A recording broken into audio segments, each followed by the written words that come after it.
Vishal sir மேடைக்கு வருமாறு அன்புடன் அழைக்கிறேன். ராஜகிரண் சார், கீர்த்தி, வரலட்சுமி, இயக்குனர் லிங்குசாமி,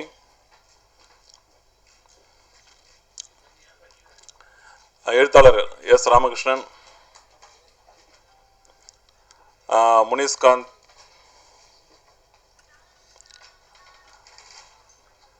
வாங்க அண்ணா, கஞ்சா கற்பனை வாங்க,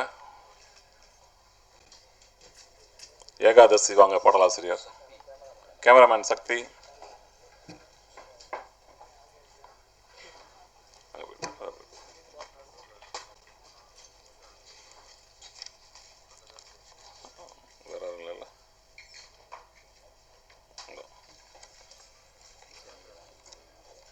ஆமாம், இன்னொருவர் வந்து பிருந்தாசாரதி, அது நான் தான். ஏற்கனவே வந்து பாடல் வெளியீட்டு விழாவில் சண்டைக்கோழி பற்றி உங்களுக்கு ஒரு சின்ன இன்ட்ரடக்ஷன் கொடுத்தாச்சு. அதே தான் உங்கள்கிட்ட பேசணும். உங்களுக்கு எல்லாருக்கும் தெரியாத ஒன்றும் இல்லை. சண்டைக்கோழி முதல் பாகம் வந்து 2005.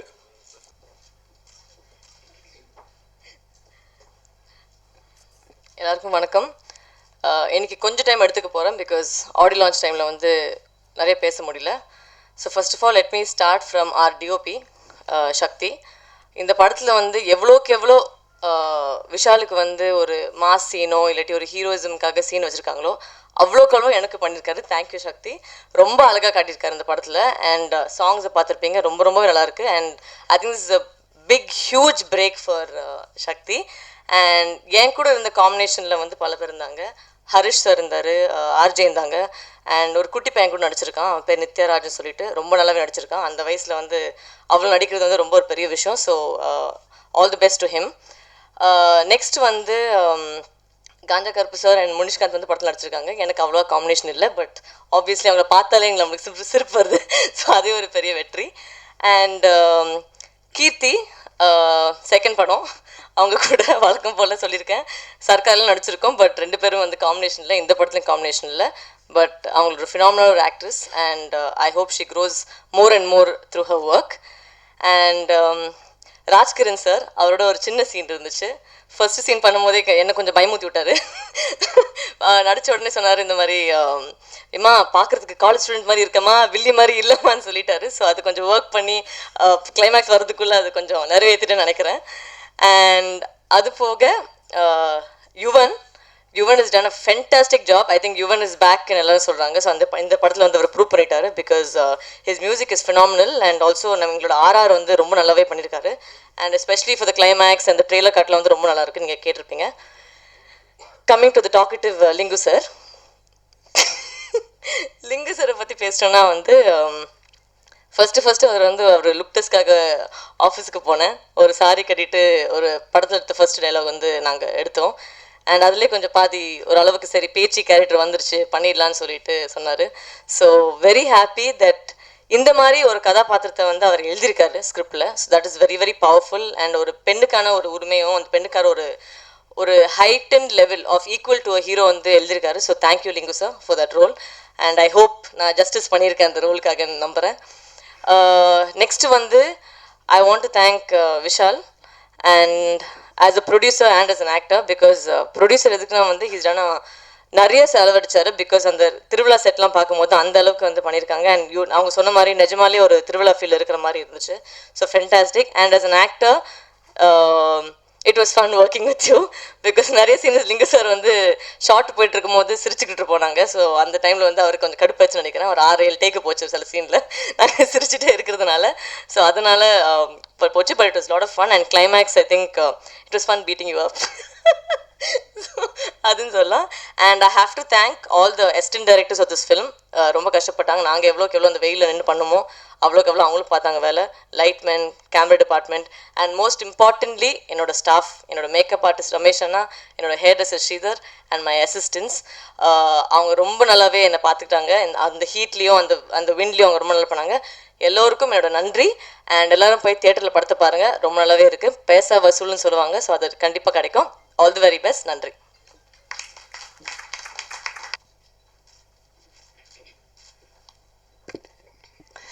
இங்கே வந்திருக்கிற ப்ரெஸ் மீடியா அனைவருக்கும் வணக்கம். ரொம்ப சந்தோஷமாக இருக்குது. ரிலீஸ் நெருங்கிட்டுருக்கு. படம் முடிஞ்சாச்சு, நல்லபடியாக முடிஞ்சிருக்கு. ஃபஸ்ட் தேங்க்ஸ் லிங்குசாமி சாருக்கு தான் சொல்லணும்.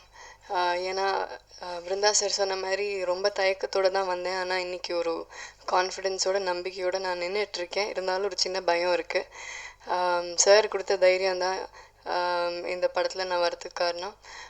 ஃபஸ்ட்டு நான் தயங்கினேன். ஏன்னா மீரா ஜாஸ்மின் மேமோட கேரக்டர் எவ்வளோ நல்லா இருக்குது, எவ்வளோ நல்லா பண்ணியிருந்தாங்க, நம்ம எல்லாருக்குமே தெரியும். ஸோ அதை எப்படி ரீப்ளேஸ் பண்ணுறதுன்னு எனக்கு தெரிலன்ட்டு தான் வந்தேன். பட் கதை கேட்டபோது கேரக்டராக இருக்கட்டும், லிங்குசாமி சார் நரேட் பண்ண விதமாக இருக்கட்டும், அந்த ஸ்லாங்காக இருக்கட்டும், சார் நரேட் பண்ணும்போதே அழகாக நடிச்செல்லாம் காட்டுவார். ஸோ அதுலேயே வந்து நம்மளுக்கு ஒரு பண்ணணும்னு ஒரு ஆசை வந்துச்சு. அண்ட் இன்றைக்கி கமர்ஷியல் படத்தில் ஹீரோயினுக்கு கொஞ்சம் நல்ல ஸ்பேஸ் கிடைக்கிறதுங்கிறது ரொம்ப கஷ்டம். அது இந்த படத்தில் எனக்கு கிடச்சிருக்கு. ஸோ தேங்க்யூ லிங்குசாமி சார், ரொம்ப சந்தோஷம். ராஜ்கிரண் சார் கூட ரஜினி முருகனில் நடிச்சிருக்கேன். பட் பெருசாக சீன்ஸ் எதுவும் இல்லை எங்களுக்கு காம்பினேஷன்ஸ். பட் இதில் ஒரு சீன் இருக்குது, ஆனால் நச்சுன்னு இருக்கும். தேங்க்யூ சார், ரொம்ப சந்தோஷமாக இருக்குது உங்கள் கூட இதில் நடித்தது. வரலட்சுமி, எனக்கு பேசுகிறதுக்கே பயமாக இருக்குது வருவை பற்றி. அந்த மாதிரி டெரராக இருப்பாங்க படத்தில், அது நீங்கள் பார்த்து தெரிஞ்சுப்பீங்க. நான் உங்கள் பெர்ஃபார்மன்ஸை பற்றி நான் சொல்ல வேண்டிய அவசியமே கிடையாது, கிழிச்சிருப்பாங்க. ஸோ பாருங்கள், பார்க்கும்போது தெரியும். அண்ட் இதில் பிருந்தா சார், எஸ்ஆர் சார் இதில் வசனங்கள் எழுதினதுக்கு தேங்க்யூ சார். பிருந்தா சார் அந்த மதுரை ஸ்லாங் பக்கத்துலேயே உட்காந்து எல்லாம் சொல்லி கொடுத்துட்ருப்பாரு எனக்கு. அது எப்படி பேசணுன்னு ஃபஸ்ட்டு ஒரு 2-3 நாள் சரியாக வரது ரொம்ப கஷ்டமாக இருந்துச்சு. ஏன்னா நம்ம தமிழ் பேசினாலும் அந்த ஸ்லாங்கில் நம்ம பேசுகிறதில்ல. ஆனால் அந்த ஸ்லாங்கில் ஒரு பாடி லாங்குவேஜோட ஒரு எனர்ஜியாக பேசுகிறதுங்கிறது ரொம்ப கஷ்டமாக இருந்தது. பட் இருந்தாலும் ட்ரை பண்ணியிருக்கேன். தமிழில் டப்பிங் பண்ணியிருக்கோம், தெலுங்குலேயும் நான் டப்பிங் பண்ணியிருக்கேன். அப்புறம் யுவன் சார் கூட ஃபஸ்ட் டைம் ஒர்க் பண்ணுறேன். அதுவும் இந்த லிங்குசாமி சார் யுவன் சார் காம்பினேஷனில் இந்த மாதிரி சண்டைக்கோழி அந்த பிராண்டில் ஒர்க் பண்ணது ரொம்ப ரொம்ப சந்தோஷமாக இருக்குது. Thank you sir. கம்பத்து பொண்ணு என்னோடய ஃபேவரட் சாங், நீங்கள் எல்லோரும் பார்த்து என்ஜாய் பண்ணியிருப்பீங்கன்னு நினைக்கிறேன். அப்புறம் இதில் ஒர்க் பண்ண எல்லாரும் காஸ்ட் அண்ட் க்ரூ, கஞ்சா கற்பனை, முனிஸ்காந்தனை, மற்றவங்க எல்லாருக்கும் தேங்க்யூ.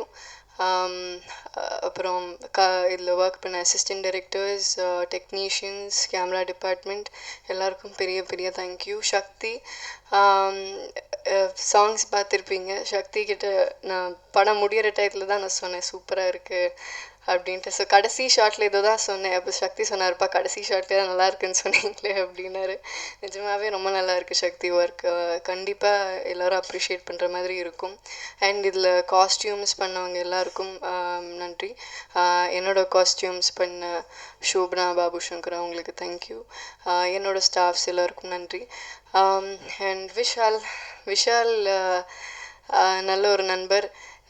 அவரோட 25வது படத்தில் அதுவும் சண்டைக்கோழி 2 அதில் நடிக்க வாய்ப்பு கிடைச்சல ரொம்ப நன்றி. As an actor, as a ப்ரொடியூசராக ரொம்ப நல்லா பார்த்துக்கிட்டாரு. Thank you Vishal, thank you so much. எல்லாருக்கும் நன்றி, வணக்கம். அது வந்து எப்படி ஷார்ட்டில் நடித்தாரோ அதே போல் டப்பிங்லேயும் வந்து ஒரே டேக் பண்ண மிரண்டு போயிட்டோம் நாங்கள்லாம். இப்போ விஷால்.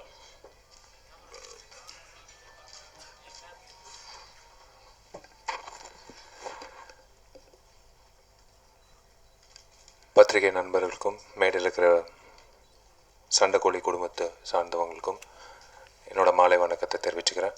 தாமதமாக தொடங்கினதுக்கும் தாமதமாக முடிக்கிறதுக்கும் நான் மன்னிப்பு கேட்டுக்கிறேன்.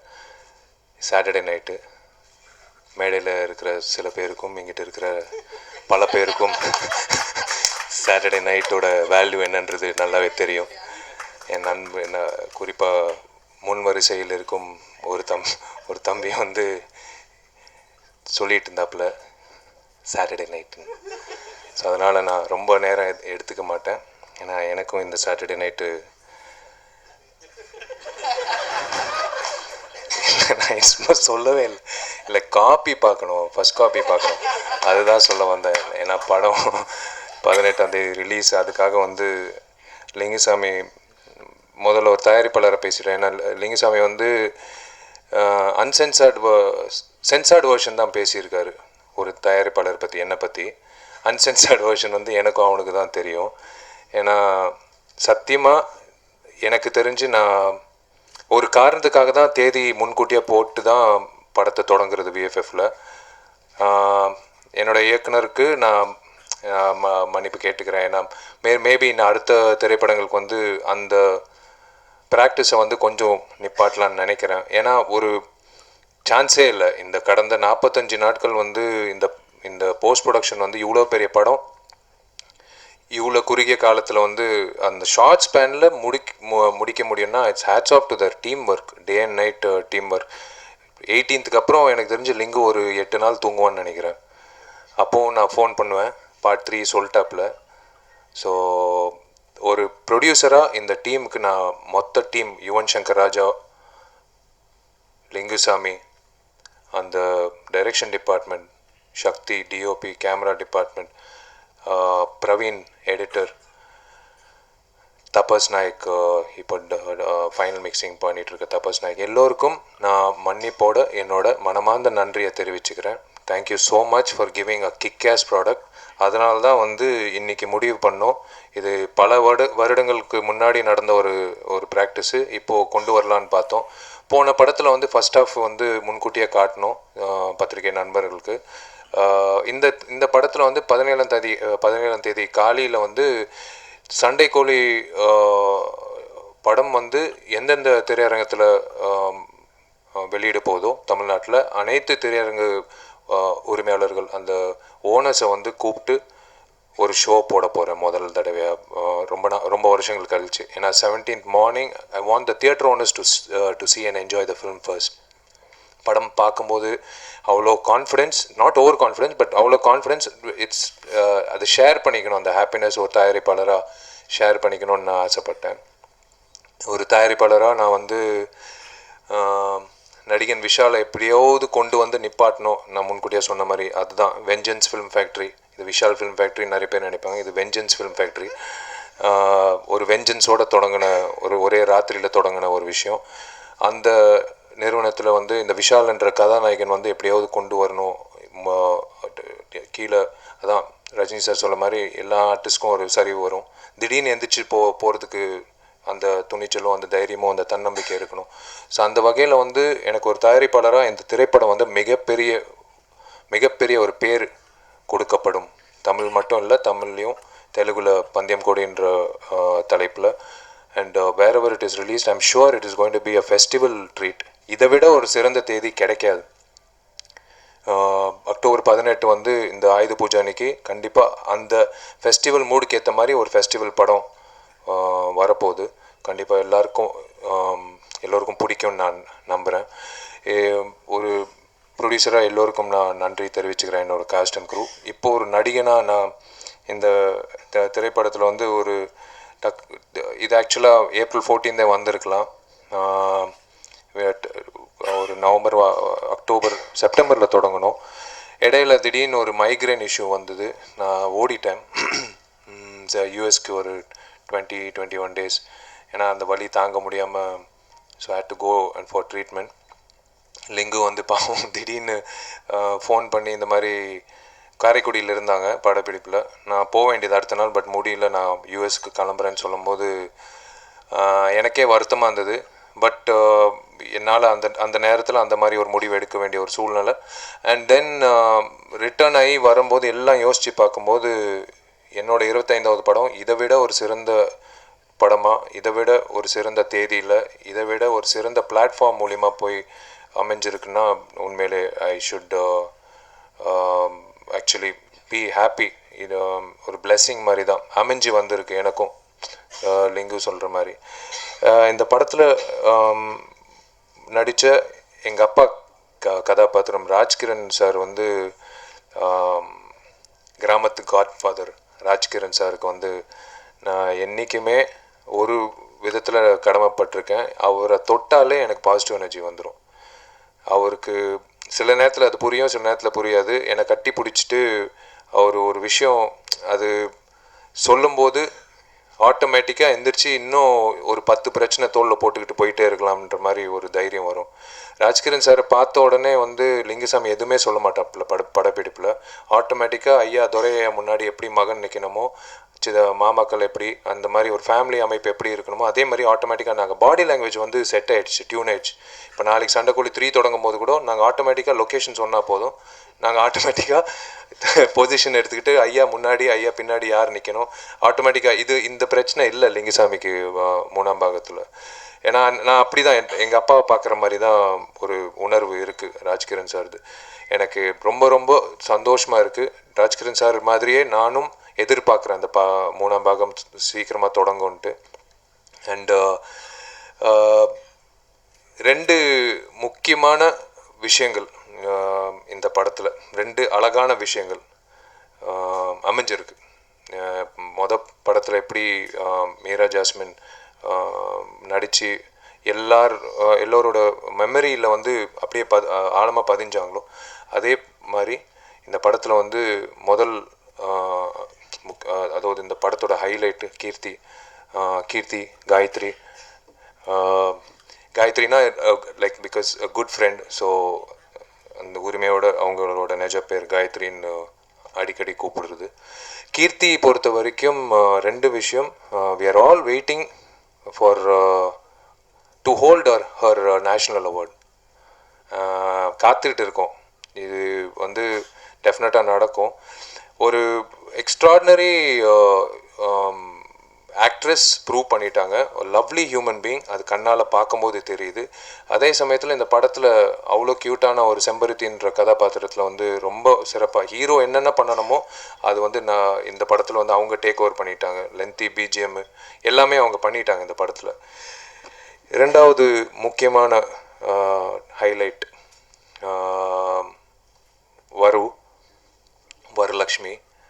வரலக்ஷ்மி சரத்குமார். இது ஏன் இப்படி சொல்கிறேன்னா, இந்த ஃபஸ்ட்டு பார்ட் முடித்து செகண்ட் பார்ட் இந்த மாதிரி இந்த மாதிரி ஒரு படம் இந்த சண்டைக்கோழி பார்ட் 2 பண்ணுறோம். ஒரு அந்த நெகட்டிவ் ரோல் வந்து செம்ம ரோல் ஜென்ரலாக பேசிகிட்டு இருந்தோம். எக்ஸ்ட்ராடினரி ரோல் அப்படின்னு ஒன்று பண்ணு, எங்கள் அப்பாவை நடிக்க சொல்லு அப்படின்ச்சு. ஆமாம் இல்லை நல்லா இருக்கும், சரத் சார் நடித்தா சூப்பராக இருக்குமே. ஏன்னா ஒரு வெரி ஸ்ட்ராங் கேரக்டர்னு லிங்கு கிட்டே போய் சொன்னேன். அதான் லிங்கு வந்து இன்னும் கதை வந்து முழுமையாக முடியல. நான் சொன்னேன் கிளைமேக்ஸ் காட்சியில் வந்து லிங்கு நீங்கள் ஒரு 10 கேமரா ஆன் பண்ணி நீங்கள் பாட்டு போயிடலாம், ஆட்டோமேட்டிக்காக அது ஒரு அடி வாங்குறதெல்லாம் ஆட்டோமேட்டிக்காக நடக்கும், ரியலிஸ்டிக்காக நடக்கும்.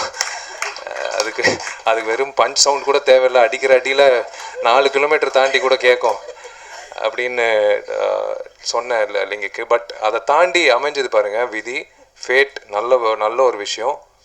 வரலக்ஷ்மி வந்து was called for acting in that அந்த நெகட்டிவ் எல்லாம் கதை முடிஞ்சதுக்கப்புறம் லிங்கு சொன்னாப்புல ஒரு ஃபீமேல் நெகட்டிவ் கேரக்டர் வந்து அவ்வளோ இம்பேக்ட்ஃபுல் கேரக்டர் இருக்குது, வரலக்ஷ்மி நடித்தா நல்லாயிருக்கும் அப்படின்னு சொல்லி நான் முன்ஜாகிரதையாக சொன்னேன். மச்சி நான் ஒன்று சொல்கிறேன், எக்ஸ்ட்ராடினரி ஆக்டிங், ஆனால் அவள் பேசுகிறது உனக்கு புரியாது. நீ வேறு மதுரை பாஷை வச்சுருக்க, மதுரை பாஷை ஸ்லாங்கு பிடிச்சி அவங்க வந்து பேசுகிற அந்த அவள் ரேப் தான் பண்ணுவாள், அவள் பேச மாட்டா, ரேப்பிங் தான் பண்ணுவாள். அது வந்து நீ பார்த்துக்கோ. ஆனால் சூப்பர் சாய்ஸு, டெஃபினட்டாக வந்து களை கட்டும் அந்த கிளைமேக்ஸு எல்லாமேன்னு சொல்லும்போது came on board and it has been a fantastic. நான் தான் சொன்னல, ஒரு ப்ரொடியூசராக ரொம்ப பெருமைப்படுற ஒரு விஷயம் வந்து பல வருடங்கள் கழித்து ஒரு ஹைலைட் வந்து இந்த திரைப்படத்தில் நீங்கள் பார்க்கலாம். இந்த கிளைமேக்ஸ் லாஸ்ட் 8 நிமிஷம் சேம் அதே சில அடிகள் வந்து அதே மாதிரி தான், சவுண்ட் எஃபெக்ட் எல்லாம் தேவையில்லை. அது 8 கிலோமீட்டருக்கு கேட்கும், அந்த அளவுக்கு ஒரு இம்பேக்ட் இருந்தது. But hats off to you Varu. நீங்கள் படம் பார்த்துட்டு வெளில வரும்போது நான் 100% சொல்கிறேன், முதல்ல சொல்கிறது வரலக்ஷ்மி கலக்கிட்டாங்க. 2வது நீங்கள் சொல்ல போகிறது கீர்த்தி சுரேஷ். உண்மையிலே வந்து அந்த மீரா ஜாஸ்மின் எப்படி அந்த பேர் கொண்டு வந்தாங்களோ அதை விட 10 மடங்கு கொண்டு வந்தாங்க அப்படின்னு சொல்லுவீங்க. கடைசியாக வீட்டுக்கு போய் சேரும்போது என் பேரை வந்து நீங்கள் கண்டிப்பாக சொல்லுவீங்க. நான் இப்போவும் சொல்கிறேன், இதுதான் வரிசை, இந்த ரிவ்யூவோட வரிசை. ஸோ 2 கதாநாயகிகள் வந்து கிடைச்சது ஒரு மிகப்பெரிய ஒரு வரம் இந்த படத்துக்கு. அண்ட் நடித்த முனிஷ்காந்த் அவர்கள், கஞ்சா கருப்பு எல்லோரும் வந்து கரெக்டாக அவங்கவுங்க பண்ண வேண்டிய ஒரு விஷயத்தை வந்து கரெக்டாக செயல்பட்டாங்க. அண்ட் என்னோட கூட பிறந்த பிரதர் மாதிரி எப்போவுமே நினைக்கிற யுவன் சங்கர் ராஜாவுக்கு நான் மறுபடியும் தேங்க்ஸ் சொல்கிறேன். இரும்பு திரையில் எப்படி வந்து தூக்கி நிப்பாட்டிட்டாப்லையோ அந்த பேக்ரவுண்ட் ஸ்கோரில், அதே மாதிரி இந்த படத்தில் வந்து நான் தலை நிமிந்து சொல்வேன். இந்த கிளிஸ்டாப்பில் பேக்ரவுண்ட் ஸ்கோர் இந்த படத்தில். டிஓபி சக்தி வந்து எஸ், இந்த ஒரு இயக்குனர் வந்து சொல்வாப்பில், ஏப்பா இந்த டெக்னீஷியன் நம்ம எப்போவுமே நினைப்போம் இல்லைப்பா ஒரு பெரிய டெக்னீஷியனோட போகலாம் அப்படின்னு சில நேரத்தில். இன்றைக்கி நான் ரொம்ப பெருமைப்படுற ஒரு விஷயம் என்னென்னா, லிங்கு கேட்டோடனே இல்லைப்பா உனக்கு என்ன பிடிச்சிருக்கோ, யாருக்கு நீ வாய்ப்பு கொடுக்கணும்னு நீ ஆசைப்படுறியோ நீ பண்ணிக்கோ, சக்தி பண்ணாலும் நோ ப்ராப்ளம், டெஃபினட்டாக நல்லா வரும். ஜீவா சார் ஸ்கூல் தானே, அதுவும் கரெக்டாக அமைஞ்சு சக்தி இஸ் கிவன் ஹிஸ் பெஸ்ட். சக்தியோட he's going to go places and I'm going to see that and enjoy it. ஏன்னா பிகாஸ் என் படம் மூலிமா சக்தி ஒரு மிகப்பெரிய பிரேக் கிடைக்க போகுதுன்னு சொல்லும்போது எனக்கு ரொம்ப பெருமையாக இருக்கும். அண்ட் எல்லோரும் இந்த இந்த படத்தில் எங்கள் அண்ணனுக்கு நான் நன்றி தெரிவிக்கணும். ஏன்னா ஃபர்ஸ்ட் பார்ட் வந்து அவர் மூலிமா தான் தொடங்கி 25வது படத்தில் வந்து நான் நிற்கிறேன். ஸோ அவருக்கும் எங்கள் அப்பாவுக்கும் நான் நன்றி தெரிவிக்கிறேன். So it's going to be a very very big release October 18, 2018 throughout the world. யூஎஸில் 17th ப்ரீமியர்ஸ் தொடங்க போகிறாங்க. ஸோ அண்ட் டெஃபினெட்லி நீங்கள் 17th படம் பார்க்க போகிறீங்க. And yes, thank you so much. இந்த ட்ராவலில் வந்து இன்னொரு நல்ல திரைப்படத்தோடு நீங்கள் எல்லோரும் சேர்ந்து ட்ராவல் பண்ணதில் ரொம்ப ரொம்ப சந்தோஷமாக இருக்குது. God bless you all. அண்ட் முடிஞ்ச அளவுக்கு நம்ம எல்லோரும் வந்து இந்த சமுதாயத்துக்கு ஏதோ ஒரு வகையில் நல்லது பண்ணுவோம். நீங்கள் எல்லோரும் நல்லா இருக்கணும். தேங்க்யூ. God bless. ஏன்னா அதில் இந்த வரி வரும். இப்போது ராஜகிரண் சார். இந்த நல்ல நேரத்தில் நாம் அனைவரும் இங்கு மகிழ்ச்சியாக கூடியிருப்பதற்கு காரணத்தாக விளங்கும் இறைவனுக்கு முதற்கென நன்றியை தெரிவித்துக் கொள்கிறேன். இங்கு சேர்ந்திருக்கும் எல்லோருக்கும் என் அன்பையும் பணிவையும் வணக்கங்களையும் சொல்லிக் கொள்கிறேன். எல்லோரும் படத்தின் வெற்றியை பற்றி சிலாகித்து பேசினார்கள். இறைவனர்களால் வெற்றி அடையும். சண்டை கோழி பாகம் 1 விட 2க்கு இயக்குனர் லிங்குசாமி மட்டுமல்லாமல் எல்லோருடைய உழைப்புமே அதிகம். ஏனென்றால் திருவிழாவை மையப்படுத்தி அதற்குள் நடக்கும் கதை என்பதால் ஒவ்வொரு காட்சியிலும் 100 முதல் 1000 பேர் வரைக்கும் சேர்த்து வைத்து எடுக்க வேண்டிய சூழ்நிலை.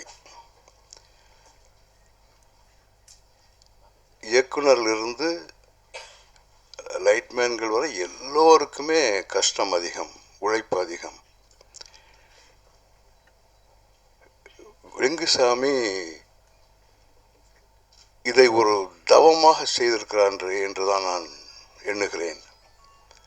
அதைப்போல் விஷால் இந்த படத்திற்காக அவர் கொடுத்த ஈடுபாடு, பணத்தை பார்க்காமல் செலவழித்த விதம், ஏதோ இந்த படத்திற்கு மட்டும் அவ்வளவு சுமைகளை தாங்கியிருக்கிறார். அவரும் இந்த படத்திற்காக தவம் செய்திருக்கிறார். அவர்கள் இருவரின் தவத்துக்கும் வரம் கொடுக்க வேண்டியது உங்கள் மூலமாக, உங்களால் மக்களிடம் இருக்கிறது. அவர்களுடைய தவத்துக்கு, எங்களுடைய உழைப்புக்கு நீங்கள் மக்களிடமிருந்து வரம் வாங்கி தர வேண்டும் என்று உங்களை கெஞ்சி கேட்டுக்கொள்கிறேன். தம்பி பிருந்தா வரலட்சுமி அவர்களின் கதாபாத்திரத்தை சொல்லும் பொழுது வில்லி என்று அழைத்தார்கள். அந்த கதாபாத்திரம் வில்லி அல்ல. இந்த படத்தில் வில்லி வில்லன் என்று யாருமே கிடையாது. சூழ்நிலை, சந்தர்ப்பங்கள் இதுதான் எதிராக இருக்கும். ஒரு பெண்மை, அதனுடைய உரிமைக்கான போராட்டம், அந்த பெண்மையின் வீரியம், அதை உருவகப்படுத்திய கதாபாத்திரம்தான் வரலட்சுமி. நீங்கள் பார்க்கும் பொழுது கடைசியில் அந்த உரிமைக்கான போராட்டம் நியாயம் என்று உங்களுக்கு தோன்றும். அவர் மீது ஒரு பச்சாதாபம் வரும். அந்த அளவுக்கு அந்த கேரக்டரில் அழுத்தம் கொடுத்து அந்த கேரக்டருக்கு உயிர் கொடுத்திருக்கிறார் வரலட்சுமி. அவர் சொன்னது போல் எனக்கு முதல் ஒரு ஷாட் பார்த்துட்டு எனக்கு பயமாக இருந்துச்சு. என்னம்மா இது மெடிக்கல் காலேஜ் ஸ்டூடெண்ட் மாதிரி வந்து நின்று இருக்கீங்க, ஹேர் ஸ்டைலும் மேக்கப்பும் இப்படி இருக்குது. இந்த கேரக்டரு புருஷனை பறி கொடுத்தவ ஒரு தேவச்சு ஒரு வீரமாக இருக்கணும், அப்படி இருக்கணும், பயமாக இருக்குமா அப்படின்னு சொன்னேன். இயக்குனர்கிட்டையும் அதை சொன்னேன். ஒரு சின்ன கோடு போட்டு அவங்க ரோடு போட்டாங்க. கிளைமாக்ஸ் பார்த்து மிரண்டேன். அந்தளவு பெர்ஃபார்ம் பண்ணியிருக்காங்க. வாழ்த்துக்கள். இப்போ இந்த படத்தை பற்றி பொதுவாக முதல் பாகம் மிகப்பெரிய வெற்றி அடைந்த எல்லா படங்களுக்குமே இரண்டாம் பாகம் ஒரு பெரிய பரீட்சை மாதிரி, அக்னி பரீட்சை மாதிரி. அதனால் நான் இயக்குனர் லிங்குசாமி அவர்களிடமும் எங்கள் யூனிட்டை சேர்ந்த எல்லோரிடமும் நான் சொல்லிக்கொள்வது என்னவென்றால், அதிகமாக எதிர்பார்ப்பு கொடுத்து விடாதீர்கள். கொடுத்து விட்டால் ஏமாற்ற ஆகிவிடும்.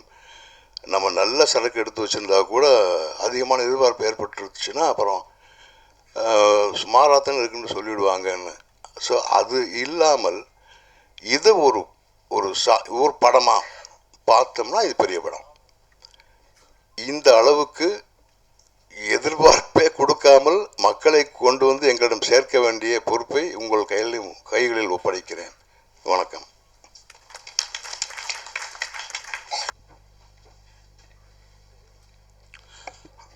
அனைவருக்கும் வணக்கம்.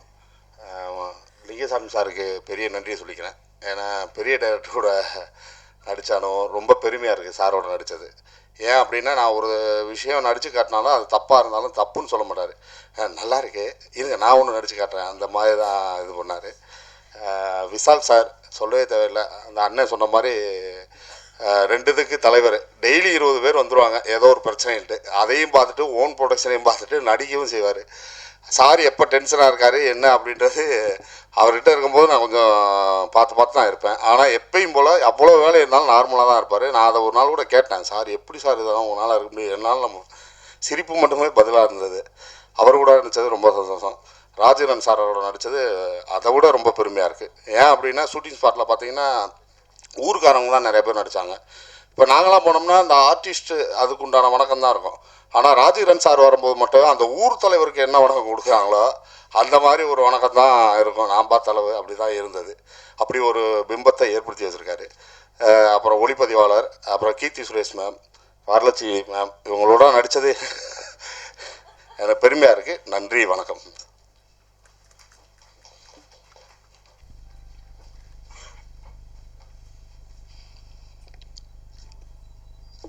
எல்லோருக்கும் இனிய மாலை வணக்கம். ரொம்ப சந்தோஷமாக இருக்குது இந்த வேலை. யூடியூப் பார்க்கும்போது 40 லட்சம் பேர் கம்பத்து பொண்ணு பார்த்தாங்கன்னும் போது ரொம்ப மன நிறைவாக இருக்குது. அதோடு மட்டுமல்ல, எஸ் ராமகிருஷ்ணன் அவர்கள் கூட சொன்னாங்க, அவங்களோட காரில் அவங்களோட பசங்க கேட்குறது முழுக்க இந்த கம்பத்து பொண்ணு கேட்டுகிட்டே இருக்காங்க அப்படிங்கிறது. இந்த பாட்டு மட்டும் ஹிட் இல்லை, அந்த படத்தில் இருக்கிற மற்ற பாடல்களும் பெரிய வெற்றி அடைஞ்சிருக்குன்னு நினைக்கும் போது ரொம்ப சந்தோஷமாக இருக்குது.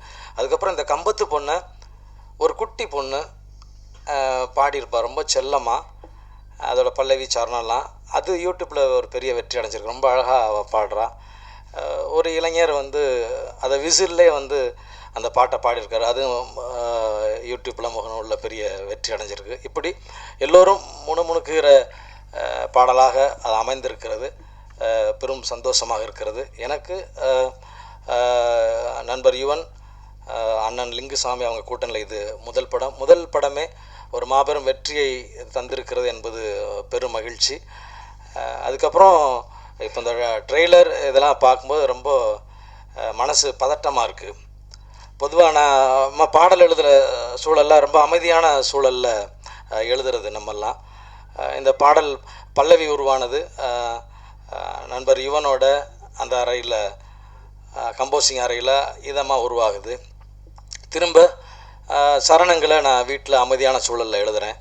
அப்படி அமைதியே சந்திச்சுட்டு இப்போ அந்த ட்ரெய்லர் பார்க்கும்போது பதட்டமாக அப்படி அதிரடியாக இருக்கிறத நினச்சா ரொம்ப இதுவாக இருக்குது. இந்த ட்ரெய்லரும் இந்த பாடல்களும் இந்த திரையில் பார்க்கும்போது இதோட வெற்றி 100% தீர்மானிக்கப்பட்டதாக நான் உணர்கிறேன். அதுக்கு அடுத்தபடியாக நண்பர் விஷால் 13 வருடங்களுக்கு இந்த பார்ட் 2 சொல்லியிருக்காங்க. அந்த 13 வருஷத்துக்கு முன்னாடி சண்டைக்கோழி படத்தில் அவர் கதாபாத்திரமாக ஒரு சண்டைக்கோழியாக இருந்திருப்பார் என்று நினைக்கிறேன். அதன் பிறகு இந்த 13 ஆண்டுகளில் நிஜ வாழ்க்கையிலும் அவர் ஒரு சண்டைக்கோழியாகவே வந்து நிறைய வெற்றி அடைஞ்சிருக்கிறார் என்பதை எல்லோரும் நாம் கண்டிருக்கிறோம். தொடர்ந்து இந்த சண்டைக்கோழி மாபெரும் படமும் சரி, நிஜ வாழ்க்கையில் சண்டைக்கோழியாக விசாலும் சரி, தொடர்ந்து பல வெற்றிகளை பெற்று சிகரத்தை தொட என்னுடைய அன்பை காணிக்கையாக்குகிறேன். நன்றி.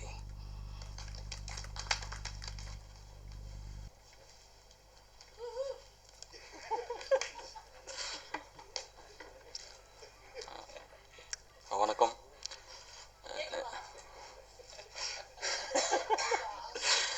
இந்த படம் வந்து எனக்கு ரொம்ப ஸ்பெஷல்.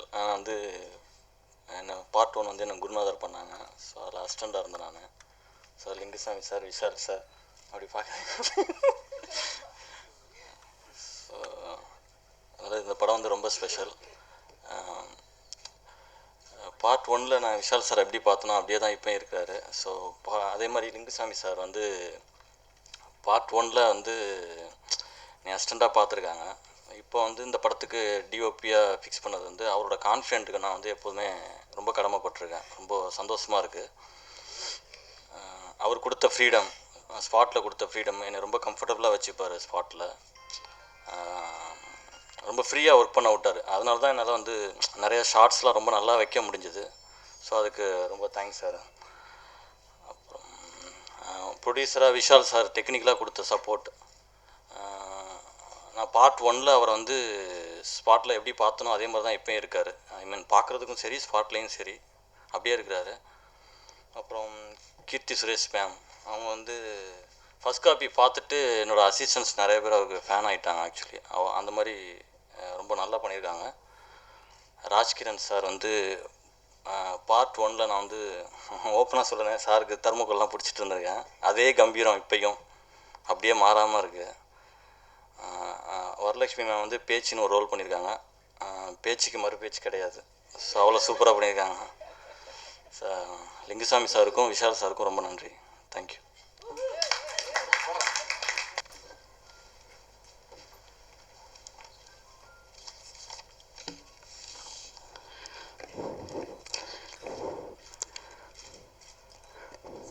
நான் எப்பயுமே மேடையில் எல்லாருக்கும் வணக்கம்னு ஆரம்பிச்சிருவேன். ஊடக நண்பர்கள், பத்திரிகையாளர்கள் அப்படி தொடங்கினதே கிடையாது எப்பயுமே. ஏன்னா நான் இருக்கிற மேடையில் லிங்குசாமி அவர்களே நான் என்றைக்காவது ஆரம்பிக்க முடியுமா? நான் உங்கள்கிட்டருந்து வந்தவனு உங்கள் எல்லாருக்கும் தெரியும். உங்களையும் என்னையும் நான் எப்பயுமே பிரித்து பார்த்ததில்லை. நான் சாதாரணமாக ஒரு பத்திரிகையாளனாக தான் என்னுடைய வாழ்க்கையை ஆரம்பித்தேன். அதனால தான் அந்த வார்த்தையை நான் என்றைக்குமே பயன்படுத்தினதில்லை.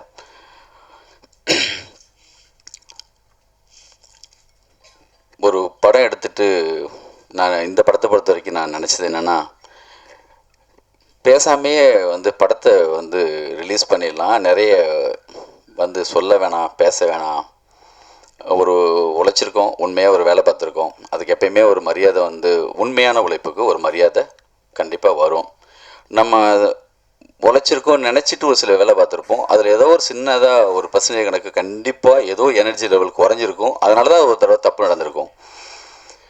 இந்த படத்தை பொறுத்த வரைக்கும் அந்த டீம் கொடுக்குற மூடு தான் ஒரு வெற்றிங்கிறது. என்னென்னா, ஒரு படத்துடைய வெற்றி தோல்வி தாண்டி ஒரு படம் நல்லா இருக்குது, சரியாக வந்திருக்கு அப்படின்னு சொன்னால் அது நம்ம கூட இருக்கிறவங்களுடைய அந்த மூடு தான் படம்.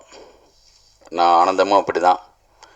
பையாவாக இருக்கட்டும், ரன்னாக இருக்கட்டும், முதல் சண்டைக்கோழியாக இருக்கட்டும், என்னுடைய வேட்டை, எந்த படமாக இருந்தாலும், இப்போது எனக்கு தவறு நடந்த படமாக இருந்தாலும் சரி தான், சரியாக வந்த படமாக இருந்தாலும் சரி தான், அதில் இருக்கிற அந்த டீம் உடைய எனர்ஜி லெவல் அந்த படத்துடைய வெற்றியை தீர்மானிக்கும் நான் அப்படின்னு நினைக்கிறேன். ஏன்னா ஒரு ஹீரோ வந்து நம்ம மேலே எவ்வளோ நம்பிக்கை வச்சுருக்காரு, நம்ம மேலே எவ்வளோ அன்பாக இருக்கார், ஒரு நம்ம எப்படி ஒரு ஹீரோயின் மேலேயோ அந்த படத்துடைய வர டெக்னீஷியன்ஸோடையோ நம்ம எவ்வளோ அன்பாக இருக்கோம், எவ்வளோ வந்து அந்த புரிதல் இருக்குது, அதையெல்லாம் கூட தீர்மானிக்கும். படத்துடைய கதையை விட்டு வெளியில் நான் பேசுகிற இந்த விஷயம் நிஜம். ஏன்னா அவர் சந்தேகப்பட்டாலோ அவர் நம்பாமல் இருந்தாலோ ஒரு சில விஷயம் வந்து அப்படியே ரூட்டு மாறி வேறு மாதிரி கூட போயிடும். ஒரு படத்தை ஒரு தடவை வந்து சங்கர் சார் என்கிட்ட சொன்னார், இந்தியன் படம் இருந்துட்டு இருக்கப்போ கமல் சார் சொன்னாராம், வந்து உனக்கு எல்லாமே சங்கர் சார் உங்களுக்கு எல்லாமே அமையுது. ஒரு மேக்கப் மேனு கேட்டோம், கரெக்டான டயத்துக்கு வந்துட்டாங்க. ஊர்மிளா கேட்டோம், அவன் டேட்டு கரெக்டாக ஃப்ரீ ஆகிடுச்சு. மணிசகோரில் கேட்டிங்க, கிடச்சிருச்சு. எது கேட்டாலும் உங்களுக்கு அமையுதுங்க அப்படின்னாராம். ஒரு 1000-2000 பேரை வச்சு செங்கோட்டையில் சாங் எடுத்துகிட்டு இருக்காங்க. அவ்வளோ பெரிய உழைப்பு போட்டுட்ருக்கார் சங்கர் சார். அப்போ வந்து என்ன கமல் சார் திடீர்னு என்ன மாதேஷ் அவர் அசோசியேட்டர் கூட சொன்னாராம், நான் இவ்வளோ உழைக்கிறேன், ஒன்னொன்னே பார்த்து செய்கிறேன், ஆனால் கமல் சார் வந்து என்கிட்ட வந்து அமையுதுன்னு சொல்கிறாரு. அப்போ உழைப்பு எல்லாம் இல்லையா, அமையிறது தான் விஷயமா, நம்ம தானே எல்லாமே செய்கிறோம் அப்படின்னு சொல்லி அப்போ வந்து கமல் சார் மேலே அவருக்கு வந்து சின்னதாக ஒன்று அப்படி தோணுச்சான். லேட்டாக அடுத்தடுத்த படங்களில் அதே வேலையை தான் சங்கர் சார் செய்கிறாரு. ஆனால் அந்த படத்தில் நடந்த ஒரு மேஜிக் அடுத்த இன்னொரு படத்தில் எப்போயே நடக்காமல் போகிறப்போ அவர் ஃபீல் பண்ணாராம், நம்ம செய்யலை, அது அமைஞ்சு வர்றது. அது வந்து சரியான ஒரு நண்பன் கரெக்டான கேள்வி கேட்குறதுக்காக நம்மளுடைய நல்ல ஃப்ரெண்டாக இருப்பாங்க. அவங்க என் தப்பு நடந்தப்போ என் கூட இல்லாமல் இருந்திருப்பாங்க. இன்னொரு சரியாக நடக்கும்போது என்னென்னா தேடி வருவாங்க. இந்த படத்தில் சுசீந்தர் ரவின்னு ஒரு அசிஸ்டன்ட் டைரக்டர், அவன் தெலுங்கில் போய் செட்டில் ஆகி தெலுங்கு படங்கள்லாம் வேலை பார்க்குற. அப்படி எனக்கு ரொம்ப பிடிக்கும் கதை. அவன் வந்து ஒரு நான் முன்னெடுத்தேன் கொடுத்தேன் ஒர்க் பண்ணும்போது என் கூட ஒர்க் பண்ண பையன். அவன் சம்மந்தம் இல்லாமல் தேடி வரான் சண்டைக்கோழி 2 எடுக்கும்போது. சார் இந்த படத்தில் நான் ஒர்க் பண்ணணும்னு ஆசைப்பட்றேன்னு.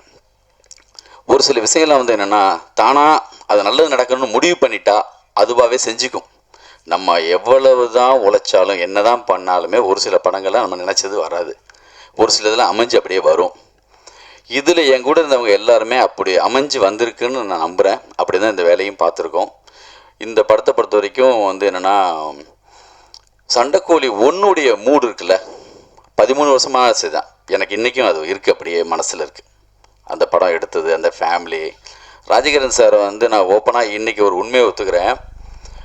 நான் வந்து அதேமாதிரி ஜீவா சார் மேலே எனக்கு மிகப்பெரிய பயம் இருந்திருக்கு. வேலை பார்க்கும்போது என்னென்னா ஜீவா சார் வந்து பெரிய பெரிய டேரக்டரோட வேலை பார்த்து வந்திருக்காரு. ஆனால் நம்ம பயத்தை வெளியில் காட்டாமல் அப்படியே வந்து தெம்பா அப்படியே வந்து வேலை பார்த்துருக்கேன் ஜீவா சார் மேலேயும்.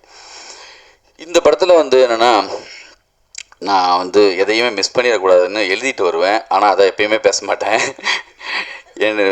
நான் அருண்கிட்ட கேட்டேன், எனக்கு ஒரு லிஸ்ட்டு கொடுத்துட்றா, ஒவ்வொரு முறையும் முக்கியமானவங்களை எல்லாமே நான் மிஸ் பண்ணிடுறேன், அதனால் கொடுன்னு ஓப்பனிங் டைட்டில் ரோலிங் டைட்டில் மொத்தமும் கொடுத்துட்டான். இதெல்லாம் படத்துலேயே இருக்கேடான்னு சொல்லி கேட்டேன். இருந்தாலுமே எல்லாருமே நான் சொல்லணும், தயவு செஞ்சு ஒரு சின்ன டைம் எடுத்துக்கிறேன். இப்போது இந்த 6 நான் போகிறத பற்றி எனக்கு வந்து எப்பயுமே கஷ்டம், 6 எப்பயுமே பேச முடியாது. இருந்தாலும் ஓரளவு ட்ரை பண்ணுறேன். முனிஷ்காந்த் சார் போன விழாவிலேயே அவரை பற்றி நான் பேசாமல் விட்டுட்டேன். சங்கர் சார் சொன்னார், முனிஷ்காந்த் விழாவுக்கு வர்றார் இல்லையா நம்ம ஃபங்க்ஷனுக்கு, அப்போ வந்தப்போ சொன்னார், நான் அவரை பற்றி பேசினியா, எனக்கு சரியான சந்தர்ப்பமே அமையலை, எனக்கு எந்த மேடையிலையும் அற்புதமாக பண்ணுறாரு, ஒரு கிளாஸ் இருக்குது. நான் வந்து காமெடியன்லேயே வந்து என்னென்னா நான் வந்து ஒரு கிளாஸான ஒரு காமெடியன். இந்த படத்தில் எஸ்ராமேச சார், நம்ம பிருந்தா சாரதி, நான்லாம் யோசிக்காத அளவுக்கு அவராகவே 2-3 டைலாக் சொல்லியிருக்காரு. பர்டிகுலராக ஒரு டைலாக், எனக்கு டைலாக்கும் ஒரு ரியாக்ஷன் எனக்கு வந்து அவ்வளோ பிடிச்சது படத்தில். ஒரு முக்கியமான ஒரு சீனில் செகண்ட் ஹாப்பில் எனக்கு ரொம்ப பிடிச்ச சீனு, நான் ரொம்ப ஃபீல் பண்ண ஒரு சீனு. அந்த சீனில் வந்து நான் சொல்லாமே அவர் பண்ணார். அப்படி நடந்து வரும்போது வந்து என்னென்னா அப்படியே வந்து வேசியை எடுத்து அப்படி கண்ணை தொடச்சிட்டு அப்படி வர மாதிரி நடந்து வந்தார். எனக்கு அப்படியே உண்மையிலே ஒவ்வொரு முறையும் அதை பார்க்கும்போது வந்து எனக்கு அவ்வளவு ஃபீல் வந்து எனக்கு ஃபீல் ஆகுது. அவ்வளோ அற்புதமாக அவராக தான் அதை செஞ்சார். கரெக்டாக சொல்லுவார், சார் இது இந்த இடத்துல எனக்கு ஒன்று தோணுது சார், இது நான் பண்ணலாமான்னு அவர் கேட்பார். மீட்டரை தாண்டி எதுவுமே இது வரைக்கும் சொன்னதே கிடையாது. கொஞ்சம் எக்ஸ்ட்ராவாக இருந்தால் கூட நான் சொல்லுவேன், சார் இது வந்து கொஞ்சம் பொருந்தாது, கொஞ்சம் வேறு வச்சுக்கலான்னு. அதே மாதிரி ஒரு டைலாக் ஒன்று படத்தில் சொன்னார். ராஜகிரண் சாரை போய் தொட்டு கும்பிட்டுட்டு திரும்பி வரும்போது சொன்னார், ஒரு டைலாக்கை போட்டிருப்பார், ஐயா அந்த சாமி கோயிலுக்கு நேர்ந்துக்கிட்டு சாமி வேஷம் போகிறது இல்லையா, அந்த மாதிரி சொல்லிட்டு அந்த ஸ்டைலில் ஒரு டைலாக் ஒன்று வரும். முழு டைலாக் நான் சொல்ல முடியாது. எனக்கு ரொம்ப ஆச்சரியமாக இருந்துச்சு, எப்படா இப்படி ஒரு கிரியேஷன் சொல்லிட்டு. விஷால், உனக்கான நேரம் கிடைக்கும், மேடையில் நீ பேசலாம், மைக் தரேன், கேளு, நான் பேசுறது கொஞ்சம் உன்னை பற்றி பேசுவேன். கஞ்சா கருப்பு, நானே மிஸ் ஆகிடுமோன்னு பயந்து பேசிகிட்டு இருக்கேன். கன்னியாகுமரி வந்து என்னென்னா படத்தில் படம் முழுக்க வந்து அவங்க எல்லாம் டெய்லி படத்தில் இருக்காங்களா இல்லையோ 100 நாளுமே எனக்காக வருவாங்க. ஆனால் எப்போயாவது தான் ஷார்ட்டில் கூப்பிடுவேன். ஆனால் அண்ணன் வந்து படம் முழுசாக பார்க்கும்போது படம் மொத்தமும் இருக்கிற மாதிரி இருக்கார். ரொம்ப அற்புதமாக பேசியிருக்காரு. டப்பிங் நான் வந்து இப்போ படம் டப்பிங்கெல்லாம் முடித்து நான் மிக்சிங்கில் பார்க்குறப்ப எனக்கு தெரியுது அவ்வளோ ட்ரூத்தாக படத்தில் நடிச்சிருக்காரு. ரொம்ப நல்லா பண்ணியிருந்தீங்கண்ணே. அதே மாதிரி படத்தில் வந்து ஹரின்னு ஒரு மெட்ராஸ் படத்தில் நடித்த ஒரு பையன் வந்து அந்த நல்ல சூப்பராக ஒரு நடிச்சிருப்பா. அப்படி நல்ல ஒரு அவர் தானா எதுன்னு உங்களுக்கு அடையாளமே கண்டுபிடிக்க முடியாது. அன்புன்னு படத்தில் ஒரு கேரக்டர் ரொம்ப அற்புதமாக அவங்களும் நல்லா பண்ணியிருக்காங்க. இப்படி இந்த படத்தில் வந்து நடித்த நம்ம போன பாட்டில் இந்த தென்னவன் சார், புதுசாக வந்து அஜய்னு, ஞானசம்பந்தம் சார் வந்து கீர்த்தி சுரேஷோடைய அப்பா கேரக்டராக பண்ணியிருக்காங்க. அவங்க மாரிமுத்து சார், ஜோ மல்லூரி, ரவி, பிரைஸ்வரன் சார், வெங்கடேஷ் சார், மூராமசாமி சார், சொல்லிடுறேம்மா ரோலிங் டீட்டில் படிச்சிடறேன், கொஞ்சம் பொறுத்துக்கோ. சரத்துன்னு சொல்லிட்டு தெலுங்கில் மலையாளத்தில் வந்து ஒரு புதுசாக ஒருத்தர் வந்து பண்ணியிருக்காரு. ஒரு சின்ன நல்ல ஒரு கேரக்டர் ஒன்று பண்ணியிருக்காங்க. ரொம்ப நல்லாயிருக்கு. ஒப்பம் ரவின்னு பேர், அவர் பேர். ரொம்ப நல்லா பண்ணியிருக்காங்க. அதே மாதிரி என் படத்தில் வந்து பாபு சிவன் வேட்டைக்காரன் படத்தில் வந்து டயட் பண்ண அவர் வந்து இந்த படத்தில் எனக்காக வந்து ஒர்க் பண்ணி கொடுத்துருக்காரு. டிஸ்கஷன் செயலையும் சரி, ஷூட்டிங்லேயும் வந்து என் கூட ஒர்க் பண்ணார். டயட்டுங்கிற இந்த ஈகோ பார்க்காம என் கூட அவ்வளோ தூரத்துக்கு வந்து ஒர்க் பண்ணார். நந்த பெரியசாமி அவரும் டயட்டர் தான். அவர் வந்து இந்த படத்தில் நடிச்சிருக்காரு. டிஸ்கஷன் செயலையும் கூட வந்து நல்லா வந்து ஒர்க் பண்ணாங்க. ஆகல சிவான்னு சொல்லி ஒரு தெலுங்கில் வந்து பெரிய ரைட்டர் அவர் இந்த படத்துடைய கதை விவாதத்தில் முழுசாக இருந்தார். அவர் வந்து பெரிய சப்போர்ட்டாக இருந்துச்சு எனக்கு. அவரும் ரொம்ப நல்லா. அப்புறம் என்னுடைய எல்லா அசிஸ்டன்ட் டைரக்டர்ஸ், பர்டிகுலராக கனகசபாவதி இல்லைன்னா நாங்கள் ஒரு 15-25 நாளைக்கு முன்னாடி நானும் விஷாலும் அவங்க ஆஃபீஸில் உட்காந்து ஒரு ஷெட்யூல் போட்டோம். இந்த டேட்டில் இது நடக்க போகுதுன்னு. அதில் ஒரு நாள் முன்னாடி இல்லை பின்னாடி இல்லை. வேணுமானோ 5 மணி நேரம் பின்னோக்கி இருக்கலாம். அவ்வளோதான். அவ்வளவு அற்புதமாக ஒரு ஷெட்யூல் போட்டு ஒரு படத்தை இவ்வளோ தூரத்துக்கு வந்து ஒர்க் பண்ணி கொடுக்கறதுக்கு இப்படி ஒரு அசோசியேட்டர் அமையாது. உண்மையிலே என்னை விட அவர் சங்க சார்ட்டையோ இல்லாட்டினா வேறு யார்ட்டையோ போய் இருந்தாருன்னா அவர் மிகப்பெரிய சம்பளம் கிடைக்கும். இன்றைக்கி நான் சொல்கிறேன், அவர் வந்து அவர் ஆல்ரெடி ஒரு படம் பண்ணியிருக்காரு. மிகப்பெரிய டைரக்டராகவும் ஃபியூச்சரில் அவர் கண்டிப்பாக நல்ல பெரிய டைரக்டராகவும் வருவார். அவர் இல்லைன்னா இவ்வளோ சீக்கிரமாக என்னால் இந்த வேலையை நான் முடிச்சிருக்க முடியாது. அவ்வளோ அற்புதமான ஒரு ஒர்க்கர். நான் இன்றைக்கி காலையெல்லாம் விடிஞ்சு 4:30 மணிக்கு தான் நம்ம எல்லாருமே போனோம். 6:30 மணிக்கு ஒரு இடத்துல ஒர்க்கு முடிச்சுட்டு கிளம்பலான்னு எல்லாரும் அந்த மூடுக்கு வந்துட்டாங்க. நான் அதுக்கப்புறம் சொல்கிறேன் அசிஸ்டன்ஸ்கிட்ட, டிஏல போய் செக் பண்ணிட்டு போயிடலான்னு. சத்தியமாக என் மேலே எவ்வளோ கோவப்பட்டிருப்பாங்கன்னு எனக்கு தெரில. நான் வந்து என்னமோ வந்து அதுக்கப்புறமா நான் வந்து டிஏல போயிட்டு அங்கே என்ன வரோன்னு சொல்லிட்டு என் பின்னாடியே மொத்த பேரும் எல்லாமே கிளம்பி அங்கே வராங்க. அப்படி என்னுடைய அசிஸ்டன்ஸ் எல்லாமே என் கூட நின்று அப்படி வேலை பார்த்துருக்காங்க. அவங்க கனகு, சுசிந்தர், ரவி, சுரேஷ், அருண், பிரபு, ஹரிஷ், ஸ்ரீதர், இவங்க எல்லாருக்கும் நன்றி சொல்லிக்கிறேன். இப்படி தொடங்கி போனோம்னா கதையை பற்றி பேச தேவையில்லை, எஸ்கேப் ஆகிடலாம். அதனால தான் இந்த மாதிரி நன்றி கார்டு போட்டு எஸ்கேப் ஆகிட்டுருக்கேன். அதுக்கப்புறம் படத்தில் வந்து கேமராமேன் சக்தி. என்னை விட போஸுக்கு ரொம்ப பிடிக்கும் சக்தியை. அவருடைய ஒரு சில ஒர்க்கெல்லாம் பார்த்துட்டு சக்தியோட வந்து ஒரு படம் சக்தி கொடுக்கலாம், நம்ம கம்பெனிலே ஒரு படம் பண்ணுறதுக்காக அவருக்கு கொடுப்போம் சொல்லி ஒரு படம் பண்ணார். அப்புறம் வந்து ஜீவாஸோட வந்து அசிஸ்டண்ட்டாக இருந்து ரன்லேருந்து நான் பார்த்துட்ருக்கேன். உண்மையிலேயே சக்தியுடைய ஒர்க்கு வந்து பிருந்தா சொன்ன மாதிரி பிசி ஸ்ரீராம் போகலாமா, பிசி ஸ்ரீராம் ஃபஸ்ட் வந்து நம்ம ஃபஸ்ட் பார்ட்லேயே பண்ணுறதா இருந்துச்சு. விஷால் வந்து அப்போ வந்து பிசி கூட பண்ணுறோன்னு சொல்லி பேசி நான் வீட்டுக்குள்ள போய் கதையெல்லாம் சொல்ல போயிட்டேன். அப்போ வந்து ஏதோ ஒரு வகையில் மிஸ் ஆச்சு. ரவிவர்மன் பண்ணலான்னு நினச்சோம். 2-3 கேமராமேன் ராம்ஜி பண்ணலான்னு கூட நினச்சோம். நான் வெறும் வார்த்தையாக சொல்லலை. இவங்கெல்லாம் பண்ணியிருந்தா என்ன நடந்திருக்குமோ அதுக்கு குறையில்லாமல் நடந்ததை நான் நம்புகிறேன். மிகப்பெரிய வார்த்தை அது. இருந்தாலுமே நீங்கள் படம் பார்த்தீங்கன்னா அது வந்து தெரியும். அவ்வளோ பெரிய இவர் வயசுக்கு இந்த இத்தனை படம் பண்ணதில் ஒரு மிகப்பெரிய வேலை பார்த்துருக்காரு. நானே கூப்பிட்டாலுமே சக்தி டேட் இல்லாமல் போகும். சார் நான் தெலுங்கில் ஒரு 2 படம் பண்ணிகிட்ருக்கேன் சார் சொல்கிற நிலமை வரும். மதி மாதிரியே இப்போ மதி நான் கேட்டாலும் கிடைக்கல, அந்தளவு பிஸி ஆகிட்டான். அதேமாதிரி கண்டிப்பாக அப்படி அவங்களுடைய அசிஸ்டன்ஸு கங்கா, அப்புறம் மற்ற அசிஸ்டன்ஸ் எல்லாருக்குமே என்னுடைய நன்றி சொல்லிக்கிறேன். யுவன் சங்கர் ராஜாவை பற்றி வந்து நான் எந்த மேடையிலையும் நான் முழுமையாக சொல்லவே முடியாது. அதுக்கு வார்த்தைகளும் கிடையாது. ஒரு கவிதை மாதிரி, என் காதலியை சொல்ல வயலின் கொடு, வார்த்தைகள் கிடையாது, ஒரு வயலின் கொடு வாசித்து காட்டிக்கிற மாதிரி அவர் கையிலேருந்து ஏதாவது நல்ல இன்ஸ்ட்ருமெண்ட் கொடுத்தாருன்னா யுவனை பற்றி நான் அழகாக நான் வாசித்து காட்டிடுவேன். வார்த்தையே இல்லை. அப்படி ஒரு ரெக்கார்டிங், அப்படி ஒரு ரொம்ப அற்புதமாக பண்ணியிருக்காரு. Thank you brother. நீங்கள் வருவீங்கன்னு எதிர்பார்த்தா நீங்கள் இல்லை.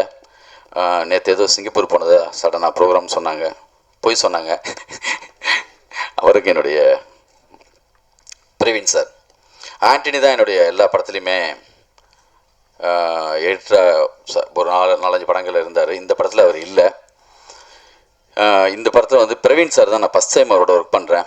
கனகசபாவதியை நான் சொன்ன மாதிரியே பிரவீன் சார் மாதிரி ஒரு எடிட்டர் இந்த படத்தில் இல்லைன்னா இந்த குறிப்பிட்ட டயத்தில் இந்த படத்தை நாங்கள் வந்து கொண்டு வந்திருக்க மாட்டோம். அவ்வளோ அற்புதமாக எங்களுக்கு வேலை பார்த்து கொடுத்துருக்காரு. அவருக்கும் என்னுடைய நன்றி. அவர் கூடவே ஷாம்னு அதான் சொன்னேன், ஒரு பாசிட்டிவ் எனர்ஜியான ஆட்கள் வந்து சேருவாங்கன்னு. ஒரு அசிஸ்டன்ட் டேரக்டர்லேருந்து ஆரம்பித்து அசிஸ்டன்ட் கேமராமேன்லேருந்து ஒரு படத்தை நினச்சாங்கன்னா டிஸ்டர்ப் பண்ணிடலாம், இல்லை நல்லாவும் வர வைக்கலாம். அந்த ஷாமுங்கிற ஒரு பையனை பார்த்தாலே நம்மளுக்கு சந்தோஷமாக இருக்கும். அவர் நல்ல ஒரு மியூசிக்கை தேடி பிடிச்சி சின்னதாக போட்டு காட்டி அந்த ஸ்பாட்டில் வந்து சீனை வந்து எடிட் பண்ணி காட்டும்போதே ஒரு நம்பிக்கை வரும். அது மாதிரியான ஒரு அற்புதமான ஒரு பையன் அமைஞ்சான். அது எனக்கு ரொம்ப பெரிய ப்ளஸ்ஸாக இருந்துச்சு. மியூசிக் கூட ரொம்ப ரெஃபரன்ஸ் எல்லாம் ரொம்ப போட்டு கொடுத்தான். இவனுக்கு தான் கொஞ்சம் அந்த பையனை நான் தேடிட்டு இருக்கேன்னு சொல்லிட்டு இருக்காரு.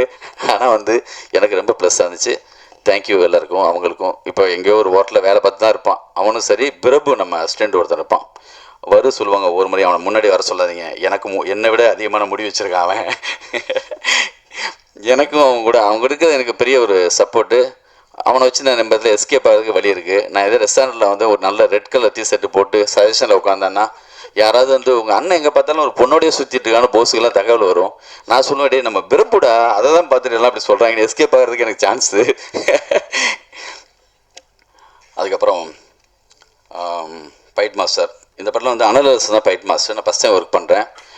அவரும் சரி, அவர் ரொம்ப அற்புதமான ஒரு ஒர்க் பண்ணி கொடுத்துருக்காரு. கிளைமேக்ஸ் எல்லாம் வந்து என்னென்னா, கிளைமேக்ஸில் பர்டிகுலராக கிளைமேக்ஸில் நான் நினைக்காத 2 விஷயம் அவர் பண்ணி கொடுத்தாரு. ரொம்ப அற்புதமாக இருந்துச்சு. படத்துடைய கதையை புரிஞ்சுட்டு மூடை புரிஞ்சுட்டு அவ்வளோ அழகாக பண்ணக்கூடிய டெக்னீஷியன்ஸ் தான் எப்பயுமே வந்து என்னென்னா ஒரு படத்தை வந்து தீர்மானிப்பாங்க. அவ்வளோ அற்புதமான ஒரு எடிட்டர், ஒரு மாஸ்டர். அப்புறம் வந்து அவர் இல்லாத நேரத்தில் இண்டோர் பிளாக் ஃபைட்டு அன்பரிவு மாஸ்டர் வந்து எடுத்து கொடுத்தாங்க. அவங்களும் சூப்பராக பண்ணியிருக்காங்க. தினேஷ் ராஜன் ரமேஷ்னு சொல்லிட்டு அவங்க 2 பேருமே மாஸ்டர்ஸ் தான். அவங்களும் ஒர்க் பண்ணி கொடுத்தது ரொம்ப. அப்புறம் ராஜு மாஸ்டர், பிருந்தா மாஸ்டர், சாண்டின்னு ஒருத்தவங்க, இவங்கெல்லாம் கூட ஒர்க் பண்ணியிருக்காங்க. இந்த கம்பத்து பொண்ணு சாங் வந்து ராஜு மாஸ்டரும் பண்ணியிருக்காரு, பிருந்தா மாஸ்டரும் பண்ணியிருக்காங்க. 2 பேருமே அந்த படத்தில் ரொம்ப அற்புதமான ஒரு இதாக இருக்கும். அப்புறம் lyric writers, dialogue writers S Ramakrishnan, Brinda Sarathi. S Ramakrishnan sir வந்து என்னென்னா ஃபஸ்ட்டு பார்ட் பண்ணும்போது இன்றைக்கி வந்து தமிழில் வந்து மிக முக்கியமான ஒரு ரைட்ரு. இப்போ கூகுள்லாம் வந்துருச்சு. அப்போது சண்டைக்கோழி நாங்கள் பண்ணும்போது இந்த டிஸ்கஷன் பீரியடில் எங்கேயாவது மலைப்பிரதேசத்தில் போயிட்டு ஒரு செடியோ ஒரு மரமோ ஒரு பறவையோ எதை பற்றி உலகத்தில் இருக்கிற எதை பற்றி வேணுமா பேசலாம். அதோடைய பேர், அந்த பூ எங்கேருந்து வந்துச்சு, அது அப்படி அவர் வந்து ஒரு கூகுள். இப்போ வந்து இன்றைக்கி நம்ம தட்டி பார்க்குற எல்லா விஷயமும் இருக்கிற ஒரு மூளை, அப்படி ஒரு இதயம். மிகப்பெரிய ஆச்சரியம் உண்மையிலே. அவ்வளவு தரமான ஒரு ரைட்ரு. எனக்கு பதட்டமாக இருந்துச்சு. இந்த படத்தை வந்து எல்லாருக்கும் காட்டிட்டேன், அவருக்கு தான் கடைசியாக காட்டினேன். ஏன்னா இவர் அந்த ஏதோ குறை சொல்லிடுவாங்களோ, சரியாக தான் இருக்கா இல்லையான்னு, என்னடா தப்பு இருக்குமோன்னு பயந்து காட்டினேன். அவர் டப்பிங் தேடி வந்து சரியாக தான் இருக்குன்னு சொல்லிட்டு போனாங்க. அது எனக்கு ரொம்ப தெம்பையும் சந்தோஷத்தையும் கொடுத்துச்சு. Thank you sir. 3வது பார்ட்டுக்கு நம்ம ரெடி ஆகிட்ருக்கோம். அது வந்து இது 13 வருஷம்லாம் உண்மையிலே காத்திருக்க முடியாது. வேணுமா 3 மாதம் காத்துட்ருக்கேன். 3 மாதம்தான் சார், இல்லை ஒரு 6 மாதம். அவன் எந்த படத்தில் இருந்தால் சரி தான். நான் வந்து நானும் வந்து எந்த வேலையில் இருந்தால் சரி தான். குறைந்தபட்சம் 3 மாதத்துலேயாவது இந்த கதையை நம்ம முடிவு பண்ணி ஆகணும். இதே ஃபேமிலி, இதே எல்லாருமே அந்த படத்தில் நம்ம இருக்கணும். அது வந்து இப்போது இன்றைக்கி சண்டைக்கோழியுடைய மரியாதையை நம்ம வந்து காப்பாற்றிட்டோம். இந்த படம் வந்து அப்படி தான் வந்திருக்குன்னு எல்லாம் சொல்கிறாங்க. இந்த 2 ரிலீஸ் ஆனதுக்கு பிறகு 100% அந்த 3 பண்ணுறதுக்கான ஒரு அமைஞ்சிச்சு பேஸு. நிச்சயமாக பண்ண நானும் ரொம்ப சந்தோஷப்படுறேன். விசாலோட பண்ணால் நான் வேறு எந்த படமும் பண்ண மாட்டேன், பண்ண தோணலை. இதில் 3 தான் பண்ணணும். அதுக்கான வேலையை நம்ம தொடங்கிடலாம் கூடிய சீக்கிரம். அது வந்து அவ்வளோ நாள்லாம் நம்ம தள்ளி போட வேணாம், கூடிய சீக்கிரமாக தொடங்கிடுவோம். பிருந்தா சாரதி வந்து என்னுடைய வெற்றி தோல்வி எல்லாத்துலேயும் இருந்ததை சொன்னார்.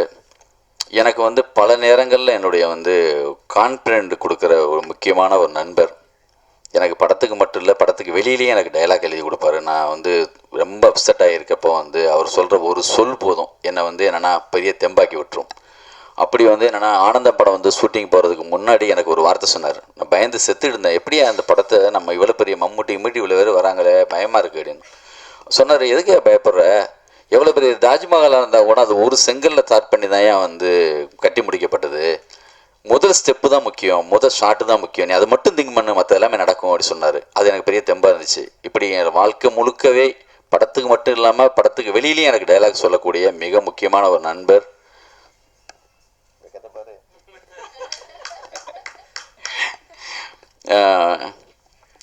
இப்படி ஆர்டர் ராஜவன் சார் செட்டுக்கே வரல, இருந்தாலும் நண்பர் எங்கள் வீடு டிசைன் பண்ணாலும் சரி, எனக்கு ஏதாவது கவிதைக்கான புக்குக்கு பண்ணாலும் சரி, பிரதர் மாதிரி திருப்பதி பிரதர்ஸ் லோகோ வரைக்கும் அவர் பண்ணி கொடுத்து தான் அவர் ஒரு பாசிட்டிவான ஒரு எனர்ஜி. அவர் வந்து ஃபஸ்ட் டைம் செட்டு மார்க் பண்ணி கொடுத்துட்டு சிரஞ்சீவி படத்தில் பெருசாக லாக் ஆகிட்டார். அதனால் வந்து அவர் அங்கே போயிட்டார். அவங்க அசிஸ்டன்ஸ் தான் ஒர்க் பண்ணி கொடுத்தாங்க, சேகர் சம்பத்துன்னு. அவங்களுக்கும் நான் நன்றி சொல்லிக்கிறேன். அப்புறம் மேனேஜர்ஸ் சந்துரு, பிரவீன் சார், ஆண்டனி, பாலா, எல்லாருக்கும் வந்து இந்த பாலா பேக்கில் எப்போ பார்த்தாலும் அந்த எல்லா பக்கமும் ஓடிட்டுருக்கு. அப்படியே டே கையில் வந்து 60 ஓடி சுற்றிட்டுருக்க, பார்த்து அவனுக்கு கொஞ்சம் ஜாக்கிரதையாக பார்த்துக்காங்க நான் சொல்லிகிட்டே இருப்பேன். பாலா எல்லாருக்குமே, Tapas sir, Sethu sir, PRO Johnson sir, ஒரு மேடையிலையும் சொன்னதில்லை ஜான்சன் சாரை பற்றி நான். ரொம்ப நன்றி சார். எழுதி வச்சிருந்தது எவ்வளோ சரியாக போச்சு. ஜெயலட்சுமி, சோபனா அவங்களுக்கும் வந்து காஸ்டியூம் செயல் ரொம்ப நல்லா பண்ணியிருக்காங்க. மேக்கப் ரவி, டிசைன்ஸ் எல்லோரும். கோபி இந்த படத்துடைய அந்த டிசைன் பண்ணது அவர் தான். எனக்கு ரொம்ப பிடிச்ச அற்புதமான ஒரு கிளாஸ் அவர்கிட்ட இருக்கும். தேங்க்யூ கோபி. ட்ரெய்லர் பண்ணி கொடுத்த ரூபன், வாய்ஸ் ஓவர் கொடுத்த கார்த்தி. படத்தில் ஓப்பனிங்கில் ஒரு வாய்ஸ் ஓவர் வரும். கார்த்திக்கு ஃபோன் பண்ணி கேட்கலாமான்னு சொல்லி விஷால்கிட்ட கேட்டேன். நம்ம பையா பர்த்திவீரன் கார்த்தி. நாசர் சார் வந்து ஆல்ரெடி வந்து டப்பிங் தேட்டர் பக்கம் வந்தப்போ சடனாக என்ன சொன்னார், உங்கள் டேரக்டர் ரோடு தான் கொடுக்குறதில்ல, எனக்கு எதாவது வாய்ஸாக கொடுக்குறேன், பிட் வாய்ஸ் இருந்தால் கூப்பிடுங்க உள்ளே வரேன்னு சொல்லி வம்படியாக அவரே வந்து ஓப்பனிங் படத்தில் ஓப்பனிங் பேசி போயாச்சு. அதுக்கப்புறம் வந்து என்னென்னா ராஜேந்திரன் சார் நம்ம எல்லாமே அசிஸ்டன்ஸ் எல்லாம் பார்த்துட்டு என்ன சொன்னாங்கன்னா, ஒருவேளை படத்தில் வந்து அவர் வந்து இருக்காரோன்னு ஒரு நினப்பு வருமோ, அவர் வாய்ஸ் இல்லாமல் வேறு யாராவது பண்ணலாமான்னு நினச்சப்போ நானும் விஷாலும் ஃபீல் பண்ணி சரி யாரா பண்ணலாம்னு சொல்லி பேசும்போது கார்த்தி கேட்கலாம், கொஞ்சம் அந்த பருத்தி வீரன் கொம்பன் அந்த மாடுலேஷன் இதெல்லாம் மதுரை மாவட்டம் கொஞ்சம் வருமே, கொஞ்சம் நல்லாவும் இருக்குமேனோன்னே சரி நடிகர் சங்கத்தில் இருக்கிற தலைவர் பேசிட்டாரு, அதுக்கப்புறம் பொருளாதார கூப்பிட்றான்னு சொல்லி கார்த்தி கூப்பிட்டோம். ரொம்ப சின்சியராக பண்ணி கொடுத்துருக்கு. அப்படி ரொம்ப நல்லா இருந்துச்சு. தேங்க்யூ. ஆண்டனி எடிட்டர், மறுபடியும் அவனுக்கு வந்து நான் படத்தில் ஒர்க் பண்ணாட்டினாலுமே நீ வந்து படம் பாருங்கன்னு சொல்லி கூப்பிட்டேன். எந்த தயக்கம் இல்லாமல் வந்து உட்காந்து படம் பார்த்துட்டு ஒரு ஆடியன்ஸ் மாதிரி இந்த கீர்த்தி சுரேஷ் வந்த சீனில் எல்லாமே அதிகமாக கைத்தட்டினது ஆண்டனி தான். வந்து அப்போ தான் எங்களுக்கு நம்பிக்கை, என்னடா உண்மையிலே ரசிக்கிறாங்க அவருக்கு நல்லா தான் இருக்குது போக்குன்னு நான் நம்பினேன்.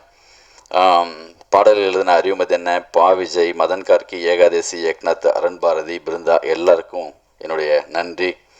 ராஜகிரண் சார் தொடங்கும் போதே நான் சொல்லிட்டேன், அந்த ஃபுட்டேஜிலேயே அது வந்து அந்த பயத்தை பற்றிலாம் பேசித்தேன். இப்போ எனக்கு பயம் போயிடுச்சுன்னு சொன்னால மரியாதை ஜாஸ்தி ஆயிடுச்சு. அவங்க டப்பிங்கில் பார்க்கும்போது என்னென்னா ஒரு சீனில் அது முக்கியமான சீனு, அது என்னன்னு நான் இப்போ சொல்ல மாட்டேன், படம் பார்க்கும்போது தெரியும். இப்படி ஒரு டப்பிங் பேச முடியுமா இவ்வளோ உண்மையாக? அவர்கிட்ட படங்கள் அதிகமாக நான் சார் பைசைக்கிள் தீவ்ஸ் பார்த்துருக்கீங்களா சார், செவன் சாம்ராய் பார்த்துருக்கீங்களா, ஏதோ எம்ஜிஆர் படத்தை நான் மொத்தமாகவே பார்த்தது 20 படமோ 30 படமோ தான் போயிடுவேன். எப்படி அது வந்து என்னென்னா அது வந்து ஒரு சிலர்கிட்ட வந்து என்னென்னா அது ஒரு ட்ரூத்தாக உண்மையாக மனசில் பட்டது என்னவோ அப்படியே வந்து நிற்கிறதுக்குல்ல, அது வந்து அது மழை தண்ணி மாதிரி, அது எங்கேயும் கற்றுட்டுலாம் வர முடியாது. இவங்ககிட்டேருந்து கற்றுக்கலாம், இப்படி நடிப்புன்னு எல்லாரும் கிளாஸ் எடுக்கலாம். இப்போ வந்து யூனிவர்சிட்டிலேயோ காலேஜ்லேயோ போயிட்டு அவங்க பற்றி, ஆனால் அவங்களாவே இருக்காங்க, அவ்வளோ ட்ரூத்தாக இருக்காங்க. எங்கேயுமே எக்ஸ்ட்ரா ஒன்று வர்றதுக்கு அவர் இருக்கும்போது அந்த செட்டே அப்படி இருக்கும். நான் மம்முடி சார்ட்டை அதை பார்த்துருக்கேன், அதுக்கப்புறம் சார்ட்டை பார்க்குறேன். உள்ளே வந்தாலே அந்த அந்த நமக்கு அந்த செட்டே ஒரு மரியாதைக்குரிய செட்டாக மாறிடும். அந்த மூடை ஏற்படுத்தி கொடுக்குறதுங்கிறது மிகப்பெரிய விஷயம். அந்த மரியாதை எங்களுக்கு எப்பயுமே உண்டு. வரலட்சுமி, நான் பேசவே மாட்டேன் அவங்கள பற்றி, ஆனால் படம் வந்தோடனே நீங்கள் எல்லோரும் பேசுவீங்க.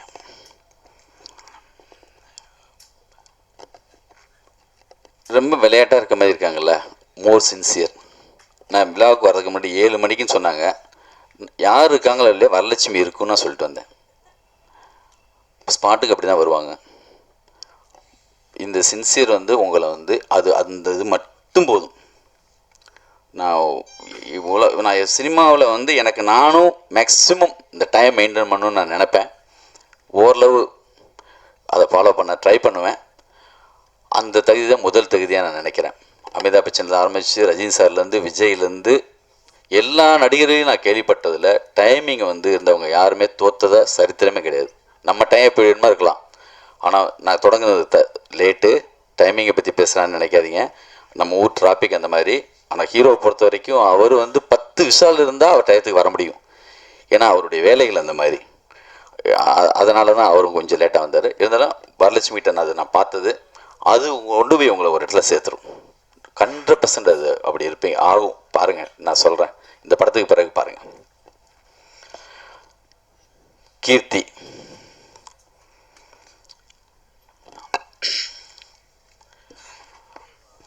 அதாவது மீரா ஜஸ்மின் வந்து சண்டைக்கோழி நடிக்கிறதா இல்லை. அப்போது நான் வேற ஒரு ஹீரோயின் தான் நினச்சேன். நான் ரன்னு வந்து யூஸ் பண்ணியாச்சு, அதுக்கப்புறம் வேணாம் ஆல்ரெடியே வந்து போட்டாச்சு. ஆனால் ஒரு நாள் நம்ம ஆஃபீஸில் விஷால் அங்கே வந்து நம்ம சமீரா தேட்டர் பக்கத்தில் இருக்கிற ஆஃபீஸுக்கு எதேச்சியாக வந்தாங்க.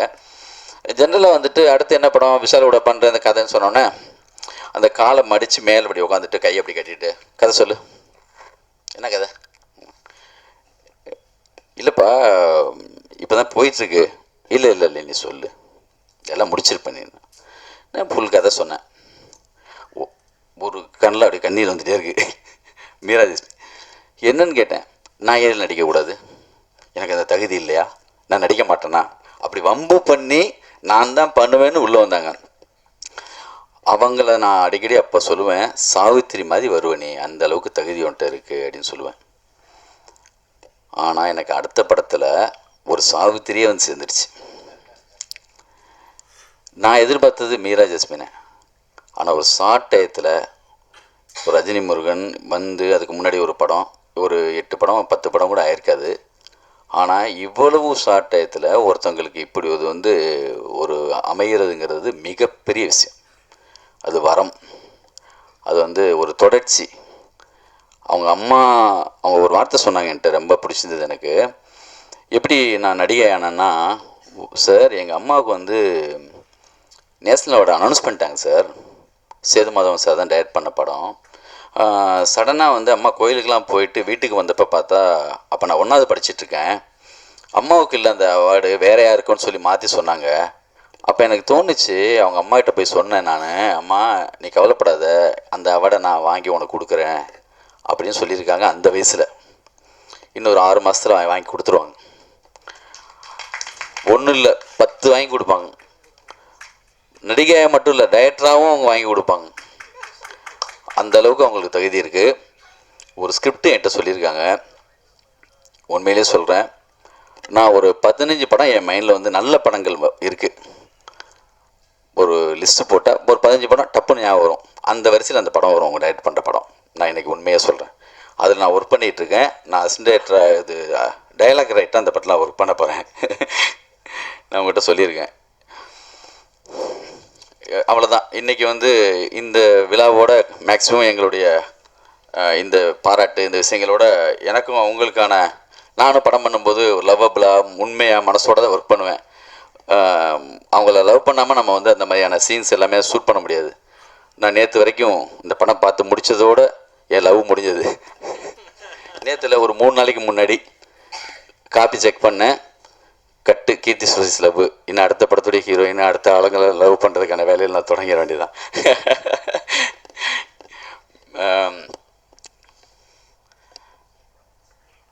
விஷால், 3 விஷாலை பற்றி பேச போகிறேன். ஒரு விஷால் ப்ரொடியூசர், இன்னொருத்தன் நடிகன், இன்னொருத்தன் நண்பன். ஷார்ட்டாக சொல்லிடுறேன் நான் எல்லாத்தை பற்றியும். ப்ரொடியூசர் விஷால் தான் எனக்கு ரொம்ப பிடிச்ச விஷால். ப்ரொடியூசரை அவங்க அப்பாவாக இருந்தப்பையும், ப்ரொடியூசர் பையனாக இருந்தப்பையும் சரி, இப்போ ப்ரொடியூசராக இருந்தப்பையும், இந்த படத்துக்கு இப்படி ஒரு செட்டு இவ்வளோ பேர் மதுரையிலேருந்து வர வச்சு வேறு எந்த ப்ரொடியூசர் சொல்லியிருந்தாலும் இவ்வளோ பெரிய செலவழிப்போட நம்ம என்ன கேட்டாலும் கிடைக்கிற பண்ணவே முடியாது. கண்டிப்பாக அவர் நடிகராகவும் இருக்கிறதுனால அவர் டெய்லி வந்தார்னா எனக்கு தெரில, ஒரு பதட்டம் கூட வந்திருக்கும். எப்போ பார்த்தாலும் 500 பேர், 1000 பேர், 300 பேர், 400 பேர். ஆனால் அவருக்கு கூட்டம் பிடிக்கும். ஃபியூச்சர் லெவலில் கூட்டம் பின்னாடி வரும். அவருக்கு பிடிச்சதுனால என்னவோ கூட்டமாக இருந்தப்போ என்ன வந்து சொல்லாம விட்டார். அவருக்கு வந்து உண்மையிலே எந்த பிடிச்சம் இருந்தாலும் பதறி இருப்பாங்க. என்னடா இப்படி எப்போ பார்த்தாலும் கிரவுடுக்குள்ளேயேவா, ஒன்றுமே இல்லை, திருவிழாவே இல்லை, ஒரு அட்மாஸ்பியர் ஷாட்டு காரு போகுது, அதுக்கு திடீர்னு நாங்கள் வந்து ஒரு 300 பேர் லெஃப்ட் ரைட்டு வந்து காவடி தூக்கிட்டு போகிறாங்கன்னு சொல்லுவோம். எல்லா சீன்லேயுமே க்ரௌடு, அவ்வளோ பெரிய செலவு, மிகப்பெரிய விஷயம். நான் கேட்டதெல்லாம் கொடுத்து சக்தி கேமராமேன் சொன்னேன், இவ்வளோ பெரிய படத்துக்கு தாங்குமா அப்படின்லாம் கேட்கல, ஓகே பண்ணார். அப்படியே வந்து என்னென்னா எல்லாமே வந்து இன்னும் பர்டிகுலராக நான் ஆல்ரெடி அந்த விழாவில் சொன்னேன், எங்கள் அசோசியேட் கனகசபதியை கூப்பிட்டு என்ன நடந்தாலும் அவர் காது கொண்டு போகாதீங்க, லிங்குக்கு தெரிய வேணாம், இது ரெண்டுக்கு அது கொண்டு போகாமல் பண்ணுங்கள், அவர் மூடு முக்கியம். நான் சொன்னேனே, ஒரு படம் நல்லா வரணும்னா நம்ம மேலே வச்சுருக்க நம்பிக்கை, சந்தேகம், பயம், எனர்ஜி லெவலு, இதெல்லாம் தான் காரணம்னு. எனக்கும் அவருக்கும் உள்ள எனர்ஜி லெவலு தான் இந்த படத்துடைய ரிசல்ட். அவன் என்னை நம்புவான். படத்தில் மட்டும் இல்லை, என்னால் அவரை கன்வின்ஸ் பண்ண முடியும் எல்லா விஷயத்துலையும். கன்வின்ஸ் ஆகாத பட்சத்தில் வரவே மாட்டான். எந்த விஷயமா இருந்தாலும் சரியான வார்த்தைகள் வேணும், உண்மையாக இருக்கணும், மனசோட சொல்லணும். அப்போ அவருக்கு அடிக்கும், ஏய் கரெக்டாக சொல்கிறான், இவன் நம்ம பக்கத்தில் இருக்க வேண்டிய ஆள், இவன் நம்மளுக்கு தப்பு செய்ய மாட்டான், இவனை நம்பலாம், கூடுதலாக கொஞ்சம் கட்டி பிடிச்சிக்கலாம், இவன் நம்ம பிரதர், இவன் நம்மளுடைய வெல்விஸ்தர்னு அவனுக்கு நம்பிக்கை வந்துச்சுன்னா உயிரே கொடுத்துருவான். அப்படி தான் எங்கள் 2 பேருக்குள்ள எத்தனையோ பிரச்சனைகள், சண்டைகளுக்கு அப்புறமும் நாங்கள் சேர்ந்துக்கிறதுக்கு காரணம் எங்கள் 2 பேருக்குள்ளே ஏதோ சம்திங், ஒரு கனெக்ட், ஒரு எனர்ஜி லெவல் இருக்குது. அது மட்டும் தான் எங்கள் 2 பேரையும் சேர்த்து வச்சுருக்கு. என்னால் அவனை எல்லா வகையிலுமே கன்வின்ஸ் பண்ண முடியும். அது அவருக்கு தெரியும். படத்துக்கு வெளியிலையும் உள்ளேயும் பிறந்து எனக்கு டைலாக் சொல்கிற மாதிரி வாழ்க்கைக்கு நான் அப்பப்போ நல்ல டைலாக் எனக்கு தோணுனதெல்லாம் அவனை பார்த்தா வரும், அவன் மூஞ்சியை பார்த்தா வரும், அவனை பார்த்தா தோணும். 25 படம், நான் 9வது படம் பண்ணிகிட்ருக்கேன். 2வது படத்தில் பார்த்தேன், இப்போ 25வது படத்தில் பார்க்குறேன். இன்றைக்கி வந்து மிகப்பெரிய ஒரு பொறுப்பு, நல்ல ஒரு போஸ்டிங்கெல்லாம் போய் சேர்ந்துட்டார். இன்னும் மிகப்பெரிய பதவிகள், மிகப்பெரிய இடம் எல்லாமே கண்டிப்பாக வர்றதுக்கான எல்லா அம்சமும் அவருக்கு இருக்குது. இன்றைக்கி பார்க்குற இவ்வளவு பரபரப்பான வேலை எல்லாமே ரிஹர்சல். நான் ஆல்ரெடி சொன்ன மாதிரி ஒரு ட்ரையல் ஓடிட்டுருக்கு. உனக்கு வந்து மிகப்பெரிய ஒரு வேலை காத்துட்ருக்குன்னு அர்த்தம். அதுக்கான எல்லா தகுதியும் இருக்குது, மனசு இருக்குது அவருக்கு. அவருக்கு வந்து ஆர்டிஸ்டாகவும் சரி, மிகப்பெரிய ஜம்ப், உண்மையிலேயே மிகப்பெரிய ஜம்ப். இந்த படம் பார்க்கும்போது நீங்கள் ஃபீல் பண்ணுவீங்க. இந்த படம் எப்படி வந்திருக்கு அப்படின்னு கேட்டால், ஒரு யாராவது ஆல்ரெடி போயிட்டு மதுரையில் ஒரு கோனார் மெஸ்லையோ இல்லைன்னா நான் போய்ட்டு எங்கேயோ சாப்பிட்டோ, என் நண்பர்கள்ட்ட போய்ட்டு எங்கள் ஒரு இடத்துல போய் சாப்பிட்டேன்டா, சூப்பர்மா, பிச்சுட்டாங்கம்மா அப்படின்னு நான் நிறைய சொல்லிட்டேன்னா, இப்போ பிளெயினாக அப்படியாடா அவ்வளோ பில்டப்போட போயிட்டு சாப்பிட போனால் அப்படியே பெருசாக இல்லையே, என்னம்மா இதை போய் இவ்வளோ சொன்னேன் அப்படி சொல்லுவாங்க. எதுவுமே சொல்லாமல் பிளெயினாக போயிட்டு அமையும் ஒரு சிலங்களில் மோட்டலில், நம்ம ரோட்டில் எதேச்சா போய் ஒரு இடத்துல போய் சாப்பிடுவோம். என்னப்பா இவ்வளோ டேஸ்ட்டாக இருக்குன்னு சொல்லிட்டு எதேச்சாவே நம்மளுக்கு வந்து அவ்வளோ சந்தோஷம் வரும். எப்பயுமே உள்ள பிரச்சனை என்ன, பார்க்காதவங்களுக்கும் என்னென்னு கேள்விப்பட்டவங்களுடைய இது சத்தம் இருக்குல்ல, அந்த எதிர்பார்ப்பு இருக்குல்ல, அது வந்து ரொம்ப பெருசு. நானும் அப்படி ஆடியன்ஸ் அந்த பேர் இருந்தேன். தளபதினா ரஜினி சார், மணிரத்னம் சாருடைய படம்னா அது எப்படி இருக்கும், முத ஷோ அப்படி போய் நின்றுடணும், அப்படி ஒரு துடிப்போட அப்படி போய் நிற்போம்ல, அதுக்கான எதிர்பார்ப்பு நம்மளுக்கு 100, 1000 லட்சமாக இருக்கும். அவங்க வந்து எப்பயும் பார்க்குற ஒரு வேலையை பார்த்துருப்பாங்க, இல்லைன்னா கொஞ்சம் கூடுதலாக கொஞ்சம் வேலை பார்க்க ட்ரை பண்ணியிருப்பாங்க. அவங்களுடைய பெஸ்ட்டு கொடுக்க தான் ட்ரை பண்ணுறாங்க ஒவ்வொருத்தவங்களும். ஒவ்வொரு டைரக்டருக்கும் ஒவ்வொரு அந்த டீமுக்கும் உள்ள பிரச்சனை என்னென்னா அந்த எதிர்பார்ப்பு மட்டும்தான். நான் பெருசாக அடி வாங்கினேன் போன படத்தில், நான் தப்பே சொல்ல, நான் ஏதோ தப்பு பண்ணியிருக்கேன். பெருசாக அவங்க எதிர்பார்த்தாங்க, அந்த எதிர்பார்ப்பு நான் கொடுக்கலன்னு அர்த்தம். தப்பு என் மேலே தான், மொத்த பழியும் நானே ஒத்துக்கிறேன். அதை அவங்க நினச்சதை கொடுக்கல, என் மேலே என்ன அவங்களுக்கு, அவங்க வந்து தங்கம், அவங்க வந்து நம்மளை வந்து சரியான விஷயத்தை கொடுத்தா நம்மளை தாங்கிடுவாங்க அப்படி ரசிகர்கள். ஏன்னா தேட்டரில் படம் பார்க்கும்போது ஏதோ சின்ன சலசலப்பு ஓரத்தில் வந்தால் அந்த பசங்களை தேட்டருக்காரங்க தொடர்த்த தேவையில்லை, நல்ல ரசிகனாக இருக்கிற ஒருத்தவங்க 4 பேர் இருந்துச்சு அந்த பசங்களை வெளியில் போக சொல்கிறான்னு அனுப்பி வச்சுருவாங்க. நம்ம மேலே அவங்களுக்கு என்ன பகையா, எதிர்பார்ப்பு. பாலாஜி சார் ஒரு மேடையில் சொன்னார், ஒவ்வொரு டேரக்டருக்கும் உள்ள பிரச்சனை அவங்கக்கிட்ட ஆடியன்ஸ் எதிர்பார்க்குற எதிர்பார்ப்பு தான். அந்த எதிர்பார்ப்புக்கு தான் விடிய விடிய மனசோட உண்மையாக உட்காந்து வேலை பார்த்துருக்கோம். எல்லாத்தையும் தாண்டி அமைஞ்சு வரணும்னு சொன்னதான் உண்மை. எங்கள் எல்லாருடைய சக்தியும் உள்ளே போட்டிருக்கோம். அது அமைஞ்சு வந்திருக்குன்னு நம்புகிறோம். நீங்கள் மனசோட நீங்களும் அதை வந்து எங்களுக்காக நின்று ஒரு சிம்பத்தி. எல்லாம் சொல்லுவாங்க, லிங்கு இந்த படத்தில் கண்டிப்பாக நீ வந்துடுவீங்கன்னு தோணுது, உங்களுக்கு மேலே எல்லாருக்கும் ஒரு சிம்பத்தி இருக்குது. உண்மையை சொன்னால் போதும், சிம்பத்தியில் கூட ஜெயிக்க தேவையில்லை. என்னுடைய ஃப்ரெண்டு ஒருத்தன் ஆனந்த படம் பார்த்து வந்தேன். அவங்க மனசுக்கு ஓடும் சார்னா, என் மனசுக்கு ஏன் ஓடணும்? என் படம் நல்லா இருந்தால் ஓடட்டும். நான் உண்மையாக ஒரு வேலை பார்த்துருக்கேன், அதுக்கு ஓடினா போதும். போன படத்தில் நான் ஏதோ தப்பு பண்ணியிருக்கேன், போகல. இதில் என் கண்ணில் இருந்து நகராமல் இருக்கிறதுக்காக நான் விடிய விடிய மனசோட உண்மையாக நின்று வேலை பார்க்குறேன். அதுக்கு ஒரு பலன் இருக்குன்னு நான் நம்புகிறேன். பொறாமையிலையோ எரிச்சல்லையோ கோபத்துலையோ யாராவது ஏதாவது அதை பற்றி சொன்னால் ஜனங்க அவங்க ஒத்துக்கிட்டாங்கன்னு சொன்னால் யார் சொல்கிறது நிற்கவே நிற்காது. நீங்கள் இருக்கீங்க, அதை தாண்டி உங்களை நம்புகிறேன். கண்டிப்பாக இந்த படம் விஷாலுக்கும் சரி, எனக்கும் சரி, எங்கள் மொத்த யூனிட்டுக்கும் சரி, எங்களுக்கு அடுத்த கட்டமாக இருக்கும். கண்டிப்பாக 3வது பார்ட்டு கூடி சீக்கிரம் அறிவிக்கப்படும். அந்த படம் பண்ணுறதுக்காக நான் கூடுதல் ஆர்வமாக இருக்கேன். என் நண்பன் அவனும் அந்த ஆர்வத்தில் இருப்பான்னு நம்புகிறேன். நன்றி, வணக்கம்.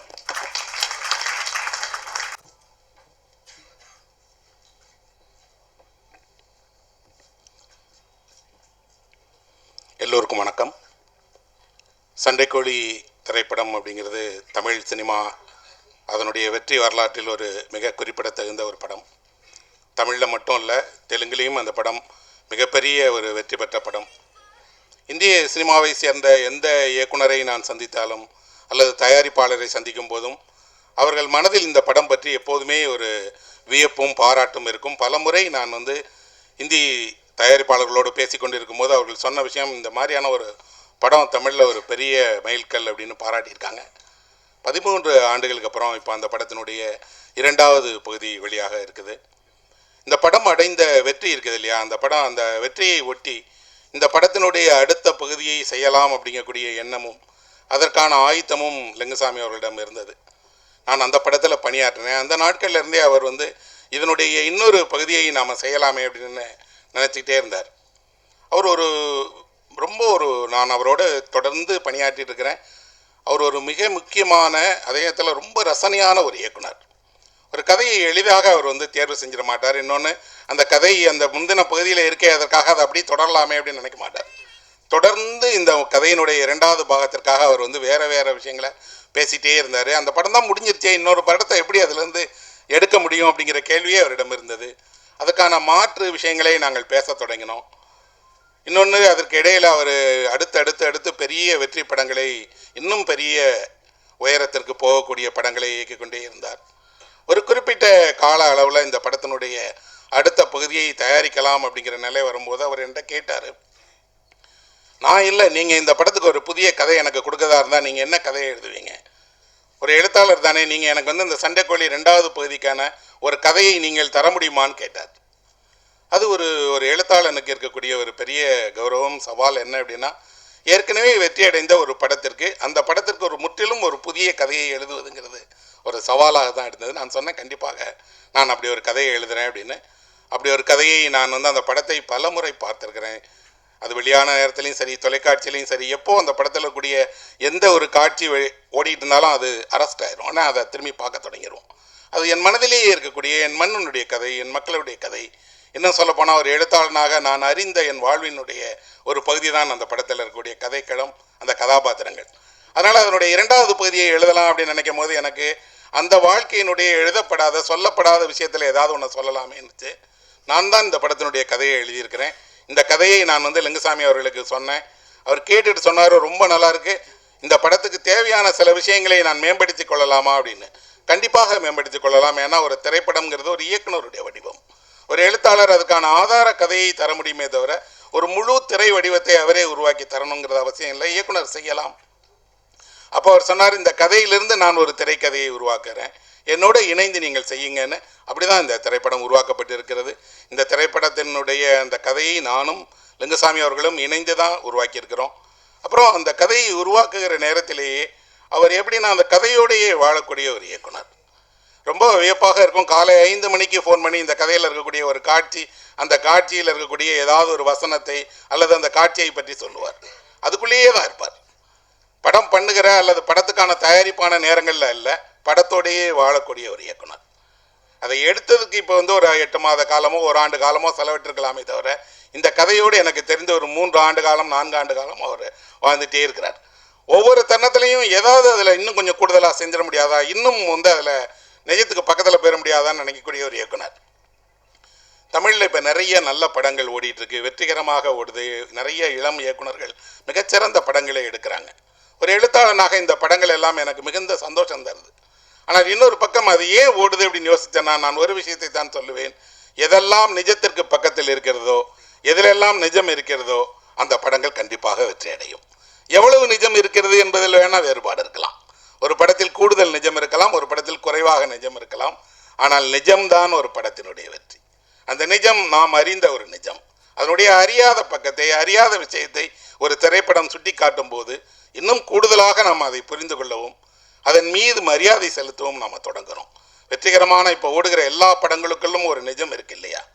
சண்டைக்கோழி 1 அந்த நிஜம் இருந்தது, 2 கூடுதலாகவே இருக்கிறதுன்னு நான் சொல்லிக்கொள்வேன். அந்த நிஜத்தை உருவாக்குவதில் ஒரு மிகப்பெரிய துணையாக இருந்தவர் லிங்குசாமி தான். நாங்கள் அந்த கதையை ஒரு பெரிய திருவிழாவினுடைய பின்புலத்தில் உருவாக்கி, அதற்குள்ள அந்த முந்திய பகுதியில் அடைந்த எல்லா விதமான ஒரு வியப்பூட்டக்கூடிய விஷயங்களையும் கதையில் எழுதிடலாம். ஆனால் அதை ஒரு திரைப்படமாக்குவதுங்கிறது எளிதான விஷயம் அல்ல. இன்னும் சொல்லப்போனால் ஒரு வெற்றிகரமான படத்தினுடைய 2வது பாகத்தை இயக்குவது, அதை வந்து இன்னும் ஒரு வெற்றி படமாக ஆக்குவது என்பது ஒரு இயக்குனருக்கு பெரிய சவால்.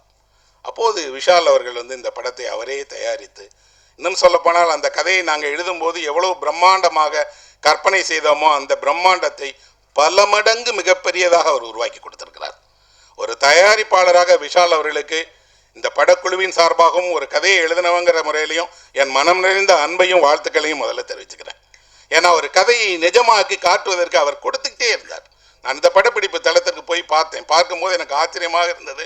மதுரை மாவட்டத்தில் இருக்கக்கூடிய ஒரு திருவிழாவுக்குள் நான் நேரில் போனால் நான் என்ன காணுமேனோ அதை அப்படியே ஒரு படப்பிடிப்பு அரங்குக்குள்ளேயும் பார்த்தேன். அப்படி பணத்தை செலவு பண்ணி படம் எடுப்பது மட்டுமல்ல, அதில் அவர் நடித்திருக்கிறார். அந்த முதல் பாகத்தில் நடிக்கும்போது அது அவருடைய 2வது படம், இது அவருடைய 25வது படம். விஷால் தமிழ் சினிமாவில் அடைந்திருக்கக்கூடிய உயரத்தினுடைய அடுத்தபடியாகத்தான் சண்டைக்கோழி 2 சொல்லுவேன். அவர் கொஞ்சம் கொஞ்சமாக வளர்ந்து வந்து இன்றைக்கு அவர் தனக்கான அந்த இடத்தை, தனக்கான அந்த நட்சத்திரத்தை, அந்த உயரத்தை தொட்டிருக்கிறார். இந்த படத்தில் அவர் வந்து ரொம்ப நல்லா பண்ணியிருக்கார். நான் அந்த படம் பார்த்தேன். கதையை எழுதும்போது என் மனதில் இருந்தக்கூடிய காட்சிகளை எல்லாவற்றையும், அதை எழுதுகிறவருக்கு இருக்கக்கூடிய அந்த சந்தோஷம் காட்சியில் பார்க்கும்போது முழுமையாக தெரிந்தது. அப்புறம் படத்தில் நடிச்சிருக்கக்கூடிய நடிகர்கள், சக்தி போன்ற ஒரு நல்ல ஒளிப்பதிவாளர், மிகச்சிறந்த இசை, மிகச்சிறந்த பாடல்கள், ஒரு படத்தில் நம்ம எதிர்பார்க்கக்கூடிய எல்லாமே இந்த படத்தில் இருக்குது. இன்னும் கூட என்ன அப்படின்னா, லிங்குசாமி அவர்கள் வெற்றி அடையணும்னு விரும்பக்கூடிய ஒரு நண்பன் நான். அவர் மிகப்பெரிய வெற்றியை அடையணும். ஏன் அப்படின்னா அவருடைய ஒரு இயல்பிலேயே இருக்க, அவர் நண்பர்களை போற்றக்கூடியவர், நண்பர்களோடு இருக்கக்கூடியவர். அவர் ஒரு நண்பர்களுக்கு அவனுடைய ஒரு பாதுகாவலரை போன்றவர். அவர் வந்து ஒரு வெற்றி அடையுது என்பது நிறைய நண்பர்கள் அடையக்கூடிய ஒரு வெற்றி என்று தான் நினைப்பேன். இந்த வெற்றி நிச்சயம் லிங்குசாமியை அவருடைய இன்னும் பெரிய தளத்துக்கு எடுத்து செல்லும். அவருக்கு ஒரு மிகப்பெரிய நம்பிக்கையையும் மிகப்பெரிய ஒரு மறு மீட்சியையும் தரும் அப்படின்னு நான் நம்புகிறேன். கூடுதலாக இந்த படத்தில் இருக்கக்கூடிய சிறப்பு அம்சங்களை அவர் சொன்னார். பிருந்தா வந்து இந்த படத்தில் என்னோட இணைந்து வசனம் எழுதியிருக்கிறார்.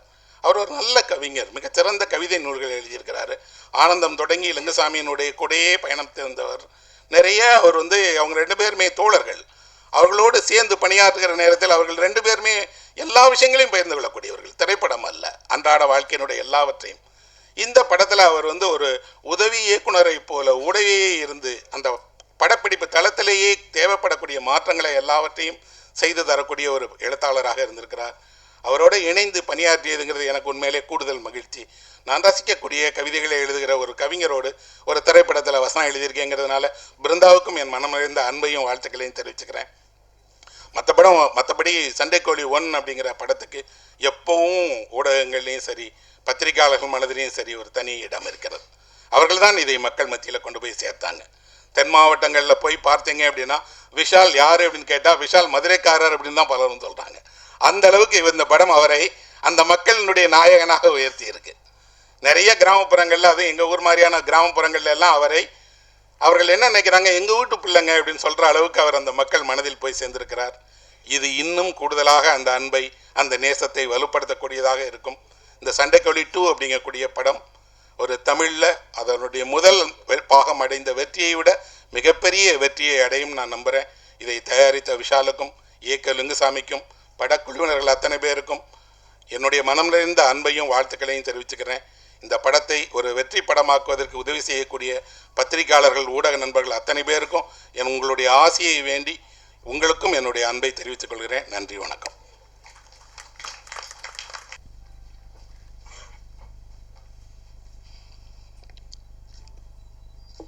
எல்லோருக்கும் இனிய மாலை வணக்கம்.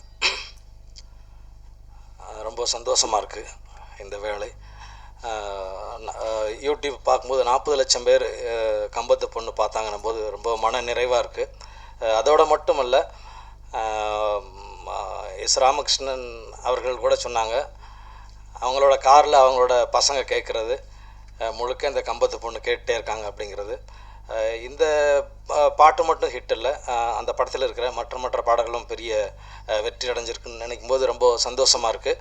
அதுக்கப்புறம் இந்த கம்பத்து பொண்ணை ஒரு குட்டி பொண்ணு பாடியிருப்பாள் ரொம்ப செல்லமாக, அதோட பல்லவி சரணம்லாம். அது யூடியூப்பில் ஒரு பெரிய வெற்றி அடைஞ்சிருக்கு. ரொம்ப அழகாக அவள் பாடுறா. ஒரு இளைஞர் வந்து அதை விசில்லே வந்து அந்த பாட்டை பாடியிருக்காரு. அதுவும் யூடியூப்பில் முகநூலில் பெரிய வெற்றி அடைஞ்சிருக்கு. இப்படி எல்லோரும் முணுமுணுக்கிற பாடலாக அது அமைந்திருக்கிறது. பெரும் சந்தோஷமாக இருக்கிறது. எனக்கு நண்பர் யுவன், அண்ணன் லிங்குசாமி அவங்க கூட்டணியில் இது முதல் படமே ஒரு மாபெரும் வெற்றியை தந்திருக்கிறது என்பது பெரும் மகிழ்ச்சி.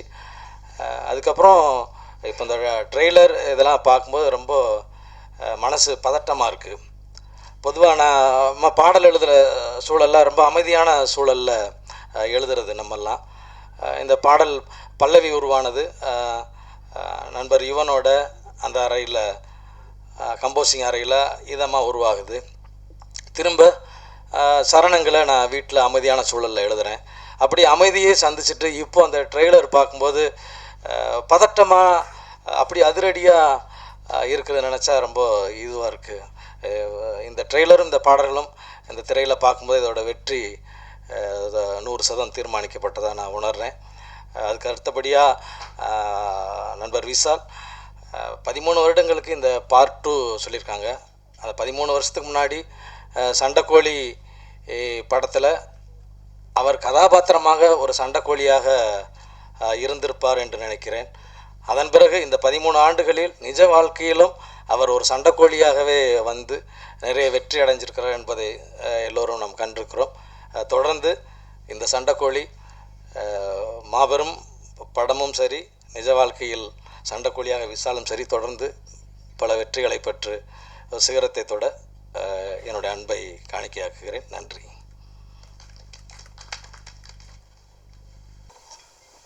இல்லாமல் தான் உங்களுக்காக 3.5 மணி நேரம் வெயிட் பண்ணியிருக்கோம். படம் பேசிட்டீங்க. இந்த மீ 2 தான். இந்த மீ 2க்கு வந்து இந்தியா ஃபுல்லாக வந்து வரவேற்பு இருக்குது. இந்திய நடிகர்கள் அமீர் கான், அக்ஷய் கான் இவங்கெல்லாம் அவங்க சம்மந்தப்பட்ட கூட நடிக்க மாட்டேன் அப்படிங்காங்க. சவுத் இந்தியாவில் வரலட்சுமி மாதிரி 1-2 பேர் மட்டும்தான் அதுக்கு வந்து ஆதரவு கொடுத்துருக்காங்க. எந்த ஹீரோவுமே ஆதரவு கொடுக்க மாட்டேங்காங்க.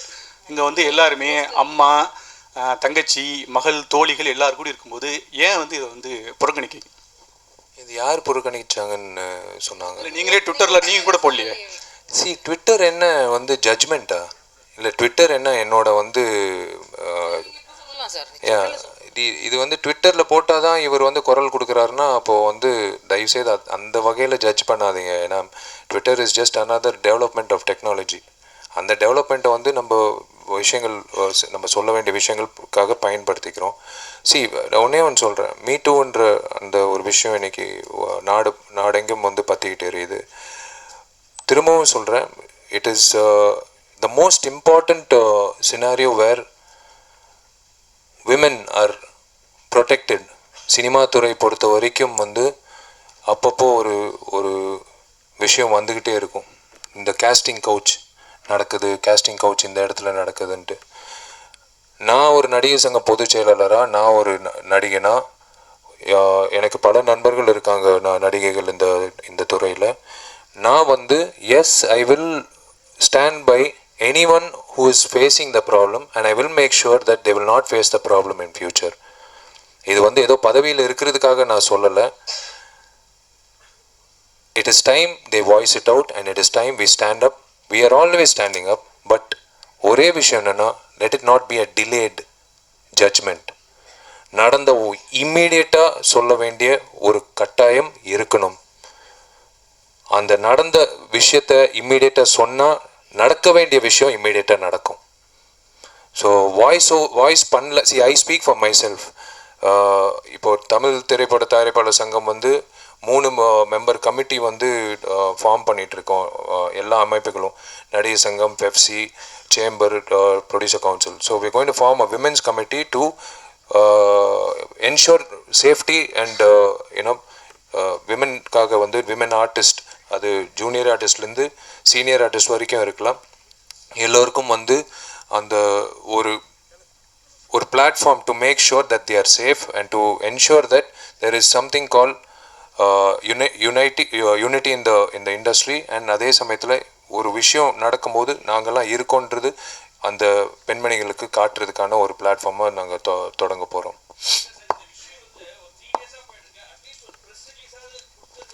இல்லை, இட் இஸ் சி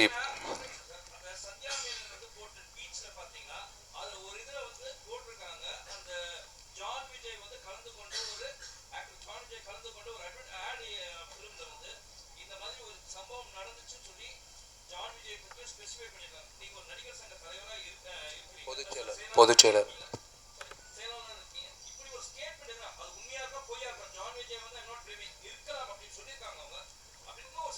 சி நான் ஒன்று சொல்கிறேங்க. நடிகர் சங்கம் வந்து போலீஸ் ஸ்டேஷன் கிடையாது. ஓகே, நடிகர் சங்கம் வந்து it is there to make sure that everyone are safe. நான் ஒரே ஒரு விஷயம் சொல்ல வரேன். இது இருக்கலாம், இது இருக்கக்கூடாது, அது நடக்கலாம், அது நடந்திருக்கலாம் அப்படின்ற ஒரு விஷயத்துக்கு வந்து let us not give the benefit of doubt to a doubt. I totally understand the sentiments of Chinmay, Sandhya Menon and everyone, including Tanushree Datta. அவங்க எல்லோரும் வந்து முன்னுக்கு வந்து அந்த புகார் கொடுத்துருக்காங்க. நான் வந்து ஒரே ஒரு விண்ணப்பம் தான். நடந்த சம்பவம் நடக்கிறதுக்கு முன்னாடியே இல்லை இம்மீடியட்டாக சொன்னீங்கன்னா definitely we are all there to make sure that will not happen. ஏன்னா அமலா பால் வந்து உங்களுக்கு தெரிஞ்சிருக்கும். அமலா பால் வந்து ஒரு டான்ஸ் ரிஹர்சல் நடக்கும்போது இம்மீடியட்டாக எனக்கு ஃபோன் பண்ணி இந்த மாதிரி ஒருத்தன் வந்து என்னை இந்த மாதிரி தவறான ஒரு விஷயம் கேட்குறான், நான் என்ன பண்ணட்டோன்னா, முதல்ல அவனை பிடிமா, இல்லை நான் ஆல்ரெடி பிடிச்சி வச்சுருக்கேன், நான் என்ன பண்ணணும்னு வி கைடட், நானும் கார்த்தியும் வி கைடட் Amala to make sure she goes the police station. இம்மீடியட்டாக சங்கத்துலேருந்து அனுப்பி அந்த ஃபார்மாலிட்டிஸ் பண்ணி மலேசியாவில் இருக்கிற ஒருத்தர் வந்து அரெஸ்ட் பண்ணுற வரைக்கும் செஞ்சுருக்கோம். So when something comes to us, we are there for immediate action. Press release கொடுக்க வேண்டியது, of course in future we will be giving a press release, but கொடுக்காததுக்கு காரணம் வந்து அது குற்றச்சாட்டை வைக்காதீங்க. Everyone are safe. Kirti Suresh is safe, Varalakshmi is safe, எல்லாரும் safe, very safe. நான் இந்த படத்தில் வந்து நான் தைரியமாக சொல்லுவேன், என்னோட சேர்ந்து நடித்த இந்த 2 பெண்மணிகள் மட்டும் இல்லை, நிறைய பெண்மணிகள் நடிச்சிருக்காங்க. யாருமே எங்கள் யூனிட் பொறுத்த வரைக்கும் எந்த ஒரு விஷயம் நடக்காது. ஏன்னா it's a moral responsibility. It's not out of fear, it is a moral responsibility. அதே போன்ற பல படப்பிடிப்பில் வந்து definitely we are saying the same thing. We want to give safety to women. Sir நீங்கள் சொன்னீங்க உடனே சொல்லணும் அப்படின்னு, அதில் வந்து ப்ராப்ளம் இருக்குது. சின்மையை சொன்னாங்க, நான் எனக்கு வந்து 14 வருஷத்துக்கு 13 நடந்தது. நான் ஏன் சொல்லலைன்னா, இவர் வந்து வைரமுத்து ஒரு புக் ரிலீஸ் பண்ணார். அதுக்கு தலைவராக இருந்தவர் வந்து எக்ஸ்சிஎம் கருணாநிதி. அப்போ ஒரு மேடையில் சொன்னார், நான் வந்து பிஎம் ஃபங்க்ஷனை கூட விட்டு வைரமுத்துக்காக வந்திருக்கேன் அப்படின்னாரு. அப்போ ஏற்பட்டது மேலே ஒரு சாதாரண லேடி எப்படி சொல்ல முடியும்? நீங்களே சொல்லுங்கள். ஏங்க, ஒரு பொண்ணு தைரியமாக இருந்தால் ஆட்டோமேட்டிக்காக வந்து அது தொத்திக்கும், ஆண்களுக்கு அதிகமாக தொத்திக்கும். இந்த 2 பெண்கள் வந்து அவங்களோட தைரியம் வந்து நான் கண்ணால் பார்த்ததுனால நான் சொல்கிறேன். இப்போ சின்மய் வந்து எனக்கு ஐ வுட் ஒரு கேரியரை வந்து சேஃப்கார்ட் பண்ணிக்கணும். ஐயோ இவர் வந்து இந்த மேடையில் பல ஜாம்பவங்களோட சேர்ந்து பார்த்துருக்கோம். ஸோ கண்டிப்பாக வந்து அனைத்து ஜாம்பவங்கள் வந்து இவங்களை சேஃப்கார்ட் பண்ணுவாங்க அப்படின்ற ஒரு விஷயம் வந்து வரவே கூடாது. நீங்கள் வந்து ஒரு விஷயத்தை கொண்டு வரணும், not just for Chinmayi, I'm saying சின்மயினால இது Chinmayi felt that if this comes out maybe ஃபியூச்சரில் இந்த மாதிரி இன்சிடென்ட்ஸ் நடக்காதுன்றது ஒரு விஷயத்துக்காக தான் சொல்லியிருக்காங்க. It is only to bring about awareness. Me Too is to bring about awareness that all of them are there as a chain reaction to be united against in the sexual harassment. Section 201 irukku. Being silent when a crime happens and witness அந்த இருக்கிற ஆதாயங்கள் வந்து நீங்கள் மூடி மறைக்கிறதே ஒரு crime. Section 201 ஒன்று இருக்குது. இது நான் கிரைம்னு நான் சொல்லலை, பட் அதான் சொல்கிறேன். இம்மிடியட்டாக இந்த மாதிரி விஷயங்கள் நடக்கும்போது எப்படி அமலா பாலுக்கு வந்து இம்மிடியட் ஜஸ்டிஸ் கிடைச்சதோ அதே போன்ற ஜஸ்டிஸ் டெஃபினட்டாக கிடைக்கும் தான் நான் சொல்கிறேன். சார் அப்புறம் இன்னொன்று, ஹிந்தியை பொறுத்த வரைக்கும் இந்த மாதிரி சம்மந்தப்பட்டவங்கலாம் குற்றமற்றவர் அப்படின்னு நிரூபிக்கிற வரைக்கும் அவங்க கூட நாங்கள் வந்து கோஆப்ரேட் பண்ண மாட்டோம் அப்படின்னு எல்லாம் சொல்லியிருக்காங்க. வைரமுத்து மேலே இப்படி ஒரு வந்திருக்கு. சின்மயி மாத்திரமில்ல 4-5 பெண்கள் ஹாஸ்டல் பெண்கள் சொல்லியிருக்காங்க. அவர் கூட தமிழ் சினிமா வந்து தொடர்ந்து கண்ணிய புத்தமா அவர் ஒன்று கேட்டுருந்தேன். இல்லை அவங்க என்ன சொல்லுவாங்கன்னா, அவர் பாட்டு எழுதிட்டு பாரு, ஹீரோக்கெல்லாம் டான்ஸ் ஆடிட்டா இருப்பாங்களா, எங்களோட நிலைமை என்ன அப்படின்னு கேட்காங்க. அவருக்கு நான் கோஆப்ரேஷன் வருமா, அவங்களோட முடிவு என்ன? நான் கோஆப்ரேஷன் நாங்கள் கொடுக்கறது முன்னாடி இது ப்ரூவ் ஆகி உண்மையிலே அது வந்து உண்மையா இல்லையா அது ப்ரூவ் ஆகுறது, அது ஒரு ப்ரொசீஜர் இருக்குது. இட் கோஸ் டு அந்த குறிப்பிட்ட ஒரு செக்ஷனில் it goes to court, it goes to police station. எங்களை தாண்டி ஒரு விஷயம் இருக்குது, த லா. See, we are all abiding by the law. நாங்கள் ஒரு ஆர்கனைசேஷன் தான். நான் கோஆப்ரேஷன் அப்படின்ட்டு இமீடியட்டாக போட்டுடலாம். எல்லாத்தையும் அலசி பார்த்து எல்லாமே வந்து கரெக்டாக ப்ரூவ் ஆனதுக்கப்புறம் அஃப்கோர்ஸ் அப்போவும் நாங்கள் வந்து வேடிக்கை பார்க்க போகிறது இல்லைல்ல. So there is a due course of time. இதெல்லாம் வந்து ப்ரூவ் ஆகிறதுக்கு there is a due course of time. நான் ஒன்றே ஒன்று சொல்லிக்க விரும்புகிறேன் திரும்பவும். It is better if it is told immediately so that they will come to no.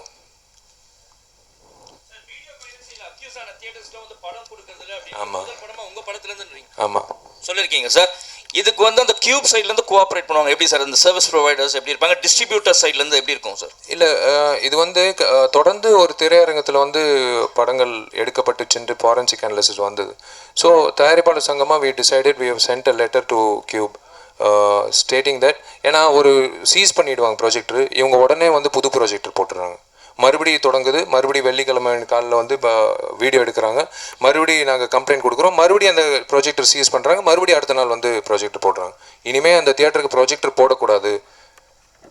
அது வந்து ஏற்கனவே அதாவது தண்டனை எங்கே வேணாலும் நடக்கலாம், ஆனால் ஒரு ப்ராப்பர்ட்டிக்குள்ளே தானே நடக்குது. ஒரு குற்றம் நடக்கிறது வந்து எங்கே வேணாலும் நடக்கலாம். இட்ஸ் இந்த தியேட்டர் இந்த இடத்துல வந்து நான் இந்த லைட்டை பிடிங்கி வெளில போகிறதுக்குள்ளேயே என்னை பிடிச்சிருவாங்க. ஏன்னா it is not my property. அதே மாதிரி தான். So yes, action will be taken. அது போயிட்டு இருக்கு அந்த நடவடிக்கை. கொடுக்க மாட்டேன்னு சொன்ன அந்த தியேட்டருக்கு வந்து நஷ்டஈடு ஏதாவது கேட்குறீங்களா? யா, அது கோர்ட் மூலிமா வந்து அந்த நஷ்டஈடு கேட்க போகிறோம். ஏன்னா அது ரூல் இருக்குது. ஒன்ஸ் ப்ரூவ் ஆச்சுன்னா ஆட்டோமேட்டிக்காக காம்பன்சேஷன் கேட்டு தான் அந்தந்த தயாரிப்பாளருக்கு போய் சேர்ற மாதிரி. ஏன்னா இப்போ கேபிள் டிவிலேயே வந்து தவறாக வந்து படங்கள் போடும்போது, யூடியூப்பில் தவறாக படங்கள் போடும்போது நிறைய ஃபைன் வந்துகிட்டே இருக்குது. நாங்கள் அந்தந்த தயாரிப்பாளர் கொடுத்துக்கிட்டு இருக்கோம். இவர் ரமேஷ் நுங்கம்பாக்கம் திரைப்பட இயக்குனர், அவரோட திரைப்படம் வந்து எங்கேயோ காரைக்குடியில் எடுக்கும்போது அந்த கண்டுபிடிச்சி எவிடன்ஸ் கொடுத்து 70,000 ரூபாய் ஃபைன் போட்டு அவங்க ஃபைன் வந்து கொடுத்தது அப்படியே அவருக்கு கொடுத்துட்டோம். ஏன்னா இப்போ நீங்கள் வந்து எல்லா தியேட்டர்ஸில் லிஸ்ட் போட்டு இதெல்லாம் நான் கொடுக்க மாட்டேன்னு சொல்லிட்டீங்க. Okay, very good. ஆனால் இப்போ திருப்பூர் சுவரனையும் நாங்கள் 2 நாளைக்கு முன்னாடி மீட் பண்ணி பேசும்போது சொன்னார் வந்து அந்த மாதிரி எதுவுமே எங்கள் தியேட்டர்ஸில் நடக்கவே இல்லை, எங்கேயோ ஒரு தியேட்டர் நடந்திருக்கோம், தியேட்டரில் எடுத்துதான் அவங்க ப்ரூவ் பண்ணவே இல்லை அப்படின்னு அவர் சொல்லியிருக்காரு. இல்லை, நான் சொல்கிறத விட அந்த டாக்குமெண்ட்ஸ் ப்ரூவ் ஆகும்போது நம்மளுக்கு தெரியும்ல. ஏன்னா நான் சொல்கிறது அண்ணன் தப்பாக நினச்சி, திருப்பூர் சுப்ரமணியன் சொன்னதை நான் தப்பாக நினச்சி எதுக்கு அது நீடிச்சுக்கிட்டே போகிறது. Thank you sir, thank you so much, thank you. வந்திருந்த ஊடக நண்பர்கள்